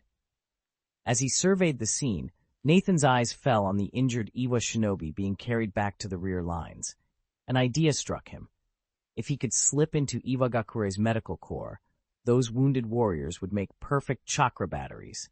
At the same time, he could quietly train in the village's basic healing techniques, laying the groundwork for mastering more advanced medical ninjutsu later on. The prospect of accomplishing both goals at once was too tempting to resist. After a moment's hesitation, Nathan resolved to give it a try. Nathan slipped away from the front lines and crept toward the rear encampment, where the medics from Yanyin village had gathered. The Iwa shinobi posted here, likely overconfident after our earlier victory, were surprisingly lax. Nathan used the cover of darkness and confusion to his advantage, weaving between tents until he trailed one of the medical ninja inside. "Hey!" he called out, stepping into the dimly lit tent. Senmushi whirled around, eyes wide with alarm, and instinctively drew a kunai. He froze mid-step when his gaze locked onto Nathan's eyes, blood-red irises that seemed to burn in the shadows. His breath caught, his blade trembling. Sharingan, he managed to choke out. "Your eyes. It can't be." Nathan let out a low chuckle that echoed off the tent flaps. "Haha, the Sharingan sure lives up to its reputation." As Senmushi staggered backward, stunned, Nathan's mind drifted to another timeline, one more than 10 years hence, where the Uchiha clan was wiped from history. Who in the shinobi world would still recall the terrible power of the Sharingan, and how much would Konoha's strength and its reputation suffer in its absence? Nathan shook his head, brushing away his doubts. He took a deep breath and began to question Senmuje, probing for straightforward details: names, assignments, the chain of command, troop dispositions in the camp. Piece by piece, Nathan assembled a clear picture of this temporary encampment. Now that he understood where everyone was, he no longer feared exposing himself outside. Deciding it was time to move, Nathan struck. In a blur of motion, he knocked Senmuj unconscious and siphoned off his chakra. With the enemy's energy flowing into him, Nathan wove hand sig. Ensign unleashed the transformation technique, taking on Senmuje's exact likeness. His heart hammered as he considered slipping away under cover of night. But a flicker of impatience, and the certainty that no loose ends could be left, drew him back. He approached the prone figure of the real Senmuje, still dazed from chakra loss. Without hesitation, Nathan's right hand morphed into a razor-sharp blade. In one clean arc, he slashed across Senmuje's throat. Click. The sickening snap of cartilage echoed in the silent camp. Senmuje's face contorted in shock, his lungs grabbing for breath. He twitched and coughed, blood bubbling at his lips, but before he could scream, Nathan whispered the final sealing words of a hypnotic spell. Senmuje's eyes fluttered shut, and he sank into an endless sleep. Nathan crouched over the body, studying the still form. A plan sparked in his mind. Gathering chakra in his right palm, he felt the familiar whirl of energy coalescing into a dense, spinning sphere, the Rasengan. With steady focus, he pressed the glowing orb against the ground. The earth trembled lightly as that blue vortex of power carved a shallow crater at his feet. Nathan allowed himself a small, satisfied smile. The camp was his to command now, and nothing could stop him. Nathan watched as the chakra sphere in his palm touched the ground and melted straight through the earth, carving out a neat, silent pit. He dropped Senmuje's body inside, then shoved dirt and rocks over it. It was a crude, hasty burial, far from professional, but it was better than leaving the corpse to rot in the open. Muttering under his breath, Nathan stepped out of the tent and let Muja's memories guide him to the field hospital. He wove between stone village shinobi who might recognize him, then slipped into a tent marked with a hastily painted red cross. The instant he crossed the threshold, the sharp sting of blood hit his nostrils. Under the dim lanterns, half a dozen Iwagakurechunin lay on makeshift cots, each groaning as fresh blood seeped through their soaked bandages. Their injuries were severe. "Doctor!" Several of them called weakly when they saw him, faces lighting up with hope. Unlike Konoha, the village hidden in the stones had precious few medical ninjas, and these wounded clearly needed help. Nathan squared his shoulders and moved to their side, already formulating a treatment plan. Most of the injured were still back in the village, and the few who weren't had already gone out with the main army. Only a handful remained here, anxiously waiting for treatment. They'd feared a long delay before a medic nin could arrive, so Nathan's sudden appearance set their hearts racing. Raising a gloved hand, he addressed them in a steady voice. "Stay where you are. I'll see each of you in turn." Without waiting for them to shift or protest, he strode to the nearest shinobi from Iwa. The man doubled over, clutching his side. "What's your condition?" Nathan asked, keeping his tone calm. The shinobi ground out the answer through gritted teeth. "Slash wound deep on my left flank. I'm bleeding internally." Nathan nodded and carefully unwound the bloodied bandage at the man's waist. A clean but gaping cut appeared. He exhaled in relief. It was a straightforward traumatic injury, exactly the kind he was trained to treat at his current mid-level rank. His skills didn't extend to complex internal surgery, but at least he could handle external wounds. And thankfully, there was no sign of poison. With Yunren's notoriously poor toxin techniques, Nathan knew they'd have real trouble on their hands if any venom had been involved. Instead, he set to work, precise, efficient, and determined to get this shinobi back on his feet. Nathan worked swiftly, wiping the Iwa shinobi's wound clean before placing his hand over the gash. He channeled his healing technique, accelerating the cells around the injury. After a few minutes, he withdrew his palm and said, "All done." The ninja looked down at his arm. The cut had closed completely, though the skin around it still looked a bit discolored and felt tender. Before he could voice his concern, Nathan added, "That's just the initial healing. You'll need to rest for a few days and avoid any strenuous activity." A flood of relief washed over the warrior's face. Thank you so much," he stammered, bowing in gratitude. Nathan gave a short nod and prepared to move on to the next patient.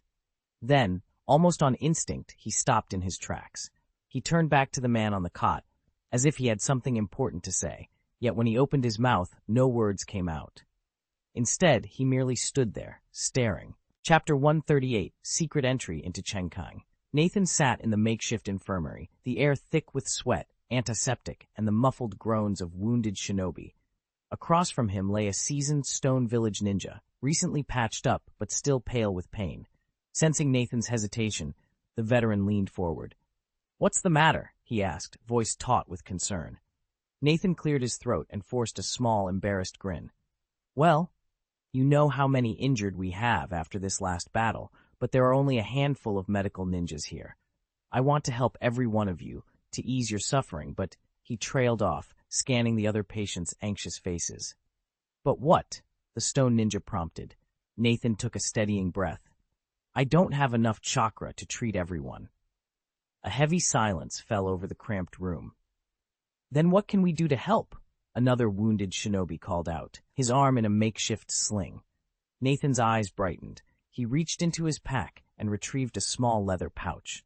"I've been developing a new ninjutsu, call it a chakra absorption technique. If some of you are willing to lend me a bit of your chakra, I can store it, then redistribute it to everyone here. You'd be sharing a collective energy reservoir." The wounded exchanged wary glances. After a tense moment, the most recently treated shinobi pushed himself to his feet. He rolled up his sleeve, revealing faintly glowing tribal seals on his forearm. "I'll share what I can," he said quietly. Encouraged, several others stepped forward. One by one, Nathan pressed his palms to their forearms. A soft golden light pulsed between them as he drew off small reserves of chakra. Within moments, the pouch pulsed with warming energy. Thank you, Nathan said. Closing his eyes, he formed a rapid sequence of hand seals. A warm wave of restorative energy radiated from him, washing over the patients. Muscles relaxed, wounds knit together, and labored breathing eased into sighs of relief.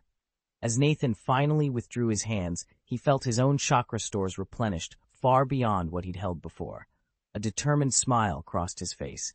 With this newfound power, he would be able to press on with the real mission, a secret entry into Chenkang.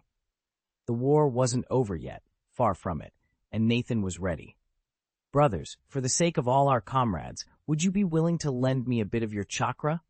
Nathan spoke plainly, his tone carrying no threat. He had no intention of forcing anyone's hand this time. Instead, he planned to forge an open alliance, build a bridge of trust, so that he could approach Chenkang under the guise of friendship and quietly draw chakra. After all, they were deep in enemy territory. Any overt move would be noticed immediately. Better, Nathan thought, to wear the mask of a healer and let their goodwill open the door. He might not drain every last drop of chakra in one go, but with so many potential donors, small gifts would add up. And even if someone discovered what he was doing, it would hardly matter. He was truly using his powers to heal them, after all. Draw chakra? The assembled rock ninjas exchanged uneasy glances. Chakra was their lifeblood. The very idea of giving it up made them tense. In the hush that followed, even the crackling torches seemed to dim. Is the process dangerous? The question came from the wounded shinobi seated on a makeshift cot, his voice hoarse but urgent. He shifted so the moonlight fell on his bandaged arm, the injuries fresh and bleeding. Not at all, Nathan assured him, voice calm and steady. He met the injured ninja's gaze and added, I'll make sure it's painless. You'll feel nothing more than a slight warmth, and I promise you, every bit of chakra you share will come back amplified when I heal you. Relief spread among the rock ninjas. One by one, they nodded, their unease melting away.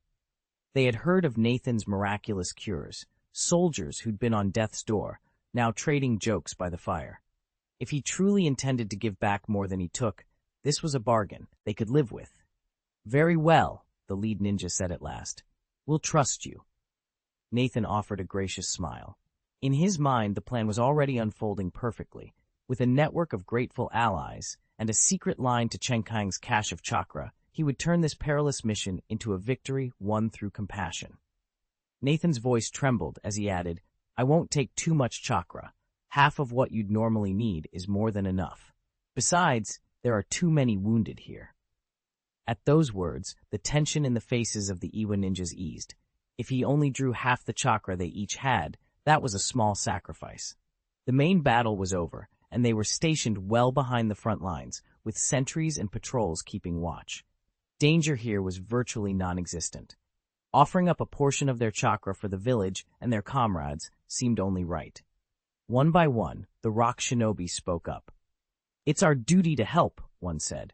For the village, added another. And for our friends, a third agreed. Nathan stifled a triumphant grin behind his solemn expression. If they weren't about to rely on him to save their lives, would they have been so generous? He let his eyes glisten as if moved to tears, then turned to the last injured Iwa ninja he'd treated. The young shinobi hesitated, glanced around the tent, and saw every pair of eyes fixed on him, waiting. Nathan exhaled quietly, stretched out his palm, and met his counterpart's gaze. It's my duty, he said evenly.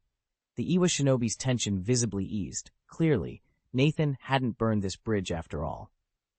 Encouraged, Nathan allowed himself a brief, confident smile before slipping into the required hand seals. In one fluid motion, he activated the chakra absorption technique and clasped the man's wrist. To keep the ninja from panicking, Nathan limited his draw to a gentle pace, just 100 chakra points per second. Feeling the steady, non-threatening pull, the shinobi let go of his rigid posture and visibly relaxed. After more than 10 seconds, Nathan released the grip. That'll do, he said. I'm going to tend to the others now. He stood and moved toward another injured Iwa ninja who was groaning in pain, his clothes shredded and several crude bandages wrapped around his limbs. As before, Nathan knelt beside him and asked a few quick questions to determine whether there were broken bones or just deep cuts. Once he was sure they were dealing only with trauma, Nathan carefully unwound the strips of cloth and began examining each wound in turn. Nathan paused for a moment, then said with quiet confidence, "It's nothing I can't handle." The Iwa Shinobi lying on the cot exhaled in relief. "Just promise me one thing, save at least a third of your chakra for me." He added, "There are others who need your help." Nathan hesitated briefly, then nodded. Without another word, he set to work, carefully cleaning the ninja's wounds until every cut and gash was free of debris. Once he'd finished, he placed both hands over the injury sites and activated his healing jutsu. 15 tense minutes passed before Nathan withdrew his hands. The shinobi's wounds had closed, though he still looked pale. "Your injuries were worse than I thought," Nathan told him. "You'll need at least a week of rest and no strenuous activity." "Understood," the shinobi replied, voice steady. "Thank you, Nathan." He pushed himself upright and held out his palm. Nathan mirrored the gesture and silently wove the seals for his chakra absorption technique, drawing off roughly 2/3 of the ninja's chakra reserves. With his own energy fully replenished, Nathan turned his attention to the other figures in the tent, 7 more Iwa shinobi, each badly wounded. One by one, he moved from cot to cot, applying the same thorough cleaning and healing jutsu, until every soldier had been tended and the tent fell silent, but for the soft gasps of relief. Nathan had already absorbed their chakra as well. Stepping out of the first triage tent, he glanced at his status panel. His healing technique P, proficiency had jumped by nearly 100 points, and his total chakra reserve had risen by roughly 3,000. Admittedly, 3,000 points wasn't a game-changer, but given how quickly his healing technique was advancing, Nathan wasn't about to complain. After all, unused chakra might as well go to waste. Sensing chakra surging close to the brim, Nathan decided against immediately moving on to the next wounded tent. Instead, he slipped back to his hideout. Once he was certain the coast was clear, he settled into a cross-legged meditation posture and activated the heart-reflecting technique, deliberately burning off the excess energy. An hour later, Nathan checked his panel again. His heart-reflecting technique had improved by another 60 points, and his Sharingan's evolution gauge had climbed by 60 as well. Even after the intense training, he still had half his chakra reserve intact. Satisfied, he rose, stepped outside, and was instantly back among the injured in the second tent, ready to face whatever lay ahead. Nathan's routine hadn't changed. First, he healed a wounded ninja, then offered the same simple explanation: "I need to replenish my chakra." Once they understood, a handful of rock ninjas, persuaded by his sincerity, agreed to let him absorb the excess chakra their injuries stored. With each new pact, Nathan quietly polished his skill with the healing technique, and in turn harvested a fresh wave of chakra. By the time he had moved through 3 tents and treated nearly 20 soldiers, his own reserves were brimming again. He slipped back to his makeshift quarters to train in the reflection heart technique, pushing its mastery just a bit further before his chakra dipped back to half. Then he would set out once more, hunting for new wounded to treat, extract their surplus chakra, and repeat the cycle. From midday into the late afternoon and on into evening, Nathan wove through the Rock Village's field hospital like a living legend. Wherever there was pain, he brought relief. Whenever his energy ran low, he harvested chakra. Only brief pauses for rest broke his ceaseless stride, earning him admiration as the model medical nin. Word of his uncanny ability to both heal and absorb chakra spread among the injured. Some whispered about the strange ebb and flow they witnessed in his aura. Yet no one questioned the arrangement. After all, Nathan's healing hands never faltered, and every soldier he treated walked away whole. In their eyes, his motives were as pure as the miracles he worked. Without a thorough investigation, it's simply impossible to uncover any clues. I'll post another update this evening. Chapter 139, Decisive Battle. But it's almost time to move out, Nathan muttered, shaking off the memory that had just surfaced. A moment ago, one of his shadow clones had dispelled his ninjutsu and delivered an urgent message. Reinforcements were on the way, and he needed to get there immediately. Nathan's gaze drifted to the rows of tents where injured soldiers lay groaning by lantern light. He just unlocked a new illusion technique, one powerful enough to eliminate everyone inside in an instant and without a sound. It would be easy. Too easy. Yet he hesitated. Yes, he could dispatch a single target silently, but he couldn't maintain that control across an entire group. His illusions only sustained one person at a time. He couldn't dominate multiple minds simultaneously. That meant he couldn't harvest their chakra en masse, so killing them served no real purpose. Even if he did somehow reap what little energy remained, after all, they'd already been drained once, their combined reserves would be negligible. 6 or 7 half-broken chakra sources wouldn't justify the risk. Most of all, Nathan simply didn't want the extra complications. With a final glance at the flickering tents, he straightened up. Duty called, and there was no time left for distractions. He would heed the clone's warning and press on. Nathan paused only long enough to ensure the last of his targets lay still. He knew the Iwa shinobi patrolling the area wouldn't remain oblivious forever. Sooner or later, someone would discover the bodies. His best chance at staying hidden was to vanish into the chaos between the Kumogakure and Iwagakure forces.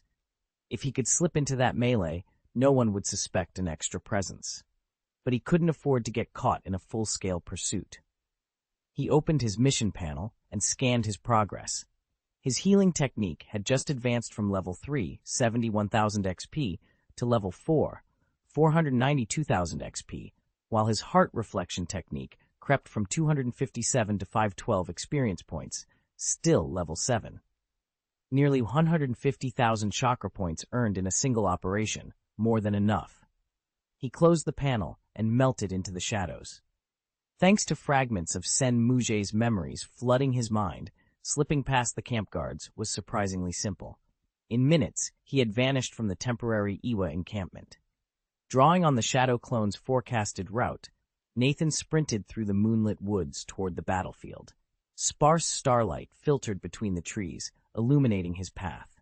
By midnight, he arrived at the spot where his clone had last stood, directly between the warring cloud and stone shinobi, ready to exploit the turmoil for his own escape. By the time dawn broke, Nathan had finally regrouped with his 3 shadow clones. The battlefield lay empty now, no Kumogakure or Iwagakure shinobi in sight, only the scattered remnants of their clash. Nathan scanned the ground until he spotted a faint seal mark left by one of his clones. He followed that trail through the night, stepping lightly over upturned earth and broken weapons, until he caught up with them at first light. They were still on the move when he arrived. Far ahead, the main body of Kumo forces stretched across the valley, their banners flickering in the morning haze. A small contingent of Iwa ninja lagged behind, keeping a cautious distance. Nathan fell into step beside the nearest clone and asked, "What's their play here?" The clone's eyes flickered with urgency. The Iwa shinobi don't dare face the third Raikage directly. Instead, they're shadowing his advance, trying to buy time for their allies to prepare. They can't slow him forever. They're just buying seconds. That's why we needed you up to speed before deciding our next move. With that, the clone released its sealing jutsu. In an instant, Nathan's mind flooded with the clone's memories, tactical sketches, intercepted messages, first-hand battle impressions.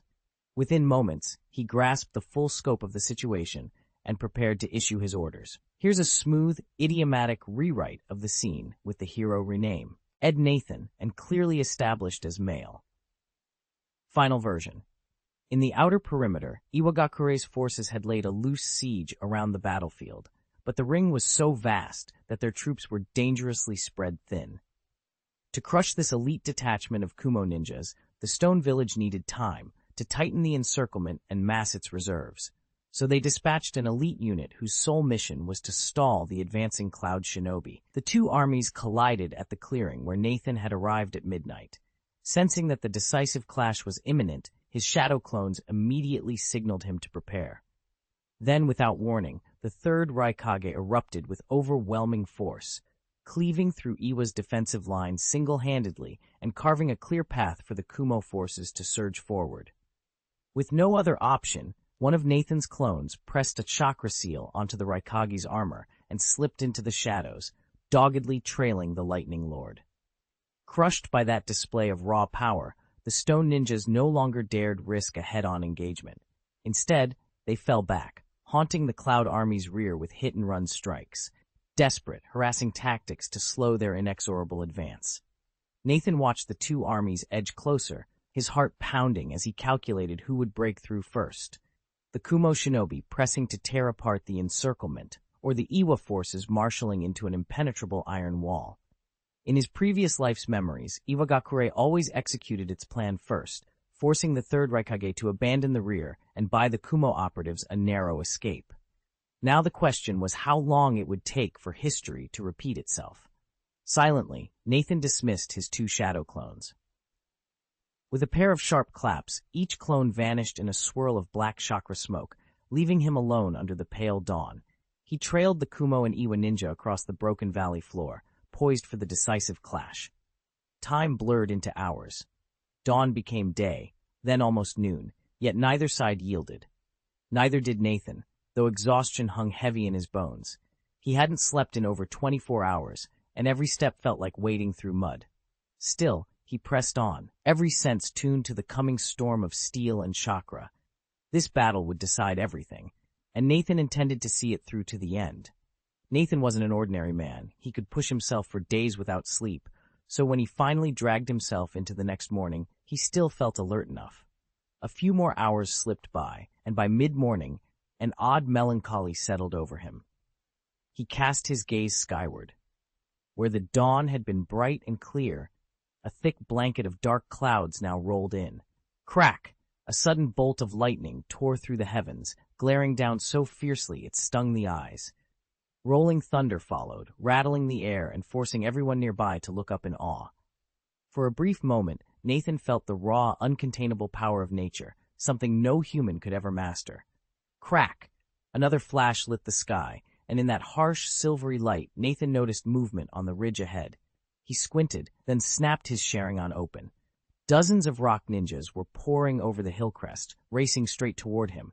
Even more were surging up on the flanks, clustering so densely they looked like an anthill come to life. Nathan's heart thudded. He'd expected trouble, but nothing on this scale. As the thunder boomed overhead and the storm closed in, he realized he was about to be overwhelmed. And still, the tide of rock ninjas kept coming. They say that when 10,000 stand together, nothing can stand in their way. Though the rock ninjas numbered fewer than that, their combined force was every bit as formidable, and it showed. The cloud ninjas had come to a complete halt. A jagged bolt of lightning split the sky, and in the next instant, cool raindrops stung Nathan's cheeks. He tilted his head back, letting the sudden downpour wash over him. "Perfect timing," he murmured, a smile tugging at his lips. A deep, thunderous laugh roll, D across the battlefield, snapping his attention forward. Through the curtain of rain, he made out a single figure crackling with electricity, charging out of the cloud ninja ranks and bearing down on the rock ninjas. There was no mistaking that raw, incandescent power. It had to be the Third Raikage. Chapter 140, Part 1. A cloud shinobi's shout rang out. Kill! Almost at once, the second and third squadrons surged forward, following hot on the heels of the Third Raikage and the Iwa ninja charging into the fray. In an instant, the battlefield thundered with the clash of steel and shouts of combat. Nathan watched the advancing cloud forces, weighing his options. He shifted his stance, not because he intended to leap into action, but to stay balanced and ready for whatever came next. Before he could take another step, a shadowy figure caught his eye, black-robed, face hidden behind an Ambu mask. Nathan's gaze narrowed. The mask bore no clan insignia or rank markings. Was this shinobi a covert spy for some other faction? As he stared, the masked Ambu froze mid-stride and slowly turned his head in Nathan's direction. In that heartbeat, it was clear. Nathan had been spotted. He briefly considered activating his Sharingan, ready to ensnare the intruder in a quick genjutsu. But the decision was made moot in a flash. With a silent surge of chakra, the Ambu deployed the body flicker technique and vanished without a trace. Nathan scanned the area, heart pounding. The masked shinobi was gone, and with him, the only clue to who might be watching from the shadows. Nathan watched the lone figure fall back swiftly, but he made no move to pursue. Even though he was certain he could overtake his quarry if he unleashed his full strength, doing so would betray his position. Facing the combined forces of Iwagakure and Kumogakure shinobi, one enemy simply wasn't worth the risk. Once the retreating form slipped beyond his line of sight, Nathan slipped into the undergrowth and waited in silence. 2 hours later, the thunderous clash of battle still echoed across the field. The third Raikage led the Kumogakure forces in a relentless charge, but every attempt to fracture the Iwagakure formation had failed. Despite their fiercest resistance, the Raikage's men had advanced less than a kilometer, and they remained completely encircled by Iron Village ninjas. Worse still, fresh Iwagakure reinforcements kept arriving, tightening the noose with every passing minute. The third Raikage slashed aside 2 jonin with a crackling bolt of lightning chakra, then vaulted skyward to survey the battlefield. Below him, the Kumogakure shinobi braced themselves for the next wave, their breaths ragged but their resolve unbroken. High above, the Raikage's dark eyes swept across the massed ranks of Iwagakure warriors, searching desperately for a weakness. He watched, grim-faced, as the rock shinobi of Iwagakure advanced like an unrelenting tide, while the defenders from Union Village held on like a dam about to break. Each moment the enemy pressed closer, the line of cloud-affiliated shinobi around him threatened to buckle, and all at risk of being overwhelmed or captured. The third Raikage knew, with a sinking heart, that this skirmish was slipping from their grasp. But he could not let these warriors die or be hauled off as prisoners. They were Union's finest, and their loss would shatter the village. In that instant of realization, resolve hardened in his eyes. Gathering every ounce of chakra within him, he pushed his lightning release mode to its absolute limit. A feral crackle of electricity erupted over his skin, wrapping him in a radiant, living armor of thunder. Without pausing, he tore himself free from the Kumogakure formation once more and hurled into the thickest part of the Iwa lines. Bolts of lightning danced with each punch and kick, his movements a blur of raw power. In mere moments, dozens of Iwagakure shinobi lay defeated at his feet, their ranks broken, as he carved a path back toward the embattled remnants of Union's forces. As a last resort, Iwagakure threw every available shinobi into the fray to pin down Raikage Nathan. With so many Iwa ninjas committed to the siege, Kumo's main force seized the opportunity to edge back toward the border. But Nathan showed no sign of retreat. He cut through wave after wave of enemy ops, his very presence drawing more Iwa shinobi into a deadly dance around him. Before long, the battlefield split in two. On one side, the bulk of Iwa's army engaged Kumo's main division. On the other, Nathan and his handful of bodyguards fought a brutal rearguard action. As the gap between the two fronts widened, it became clear that Nathan's sacrifice had almost secured a breakthrough for the Kumo forces. Just as the tide began to turn, a familiar voice broke into his thoughts. "Sir, Nathan, that's enough. You can pull back now." Nathan paused mid-strike. He cast a quick glance toward his allies fighting off-screen, then surveyed the circle of rocknin closing in. A silent nod, and he replied, "Heath, let's move." There was a crackle of surprise. "What, sir?" Nathan's lips curved into a confident grin. "We'll finish this later. Right now, we break through and regroup." He thrust his arm forward, channeling a torrent of lightning chakra into a single devastating blast. The shockwave tore through the rocks and enemy ranks, carving a narrow corridor back toward Kumo's main line. Without hesitation, Nathan and his squad sprinted through the gap, blades and fists flashing, determined to rejoin their comrades and turn the war in their favor. "Heath, what are you talking about?" The third Raikage's voice boomed inside her mind. Her response trembled back at him. "My lord." "Silence!" He cut her off, then exhaled in a soft, resigned sigh. "Heath, we've lost." "I know, my lord," she said, "but we can regroup." "No." He interrupted her sharply, leaning closer in their shared mental space. "If we fail, one of us must pay the price." Heath fell silent. "Can't you see?" He pressed on in a low whisper. "The moment I complete my breakthrough, Iwagakure will unleash every shinobi it has. They'll surround you completely. There'll be no way out." She opened her mouth to argue, but he raised a hand. "There is no alternative." "Heath, you are the future of Union Village," he added quietly. "Protect yourself. Don't let my sacrifice be for nothing." With that final command, the third Raikage severed their mental connection. Nathan, watching from the front line, noted a flicker of hesitation among the Yun ninja ranks, but it was brief. Almost at once, they roared forward again, their assault growing only more relentless. Nathan leaned against the crumbling wall, heart pounding as the echoes of battle swirled around him. By now, he was almost certain the story would play out exactly as he remembered from his previous life. Though he hadn't heard the Third Raikage's private council with his officers, their intent was clear. They would stay behind alone.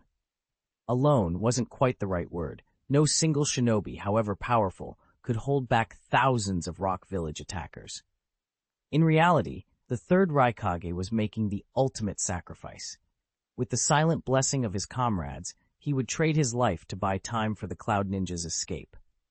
Nathan understood next to nothing would stand between the enraged Rock Ninjas and their quarry once the Raikage fell. They would unleash squads to hunt down every fleeing Cloud Shinobi.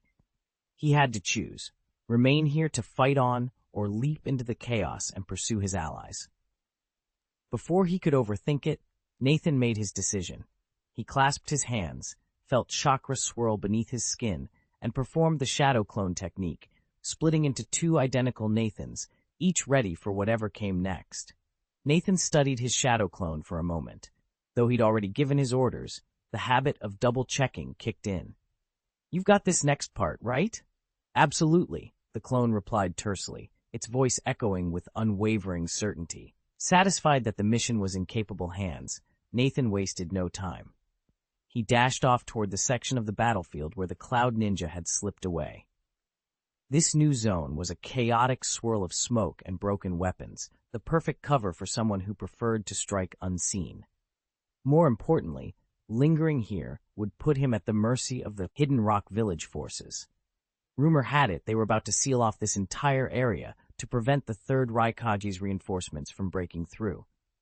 Any unauthorized shinobi, especially those keen on going off the grid, would find themselves locked in like rats in a maze. Nathan's pace quickened. Every step took him farther from the watchful eyes of the Rock Ninjas and deeper into the pandemonium. He knew his shadow clone would handle the diversion, buying him enough time to slip away. In this swirling chaos of flaring explosion tags and clashing blades, Nathan could blend into the background, an unseen hunter picking off unwary targets. Behind him, the clone melted seamlessly into the debris, executing Nathan's plan to perfection. Ahead, the Cloud Ninja's fading silhouette beckoned, a challenge and an opportunity both. Nathan's fingers tingled with anticipation. Here, amid the bedlam, he could gather intelligence, sow confusion, and maybe even turn the tides of this skirmish. As the roar of battle swallowed him, Nathan allowed a small, confident smirk. He was exactly where he needed to be.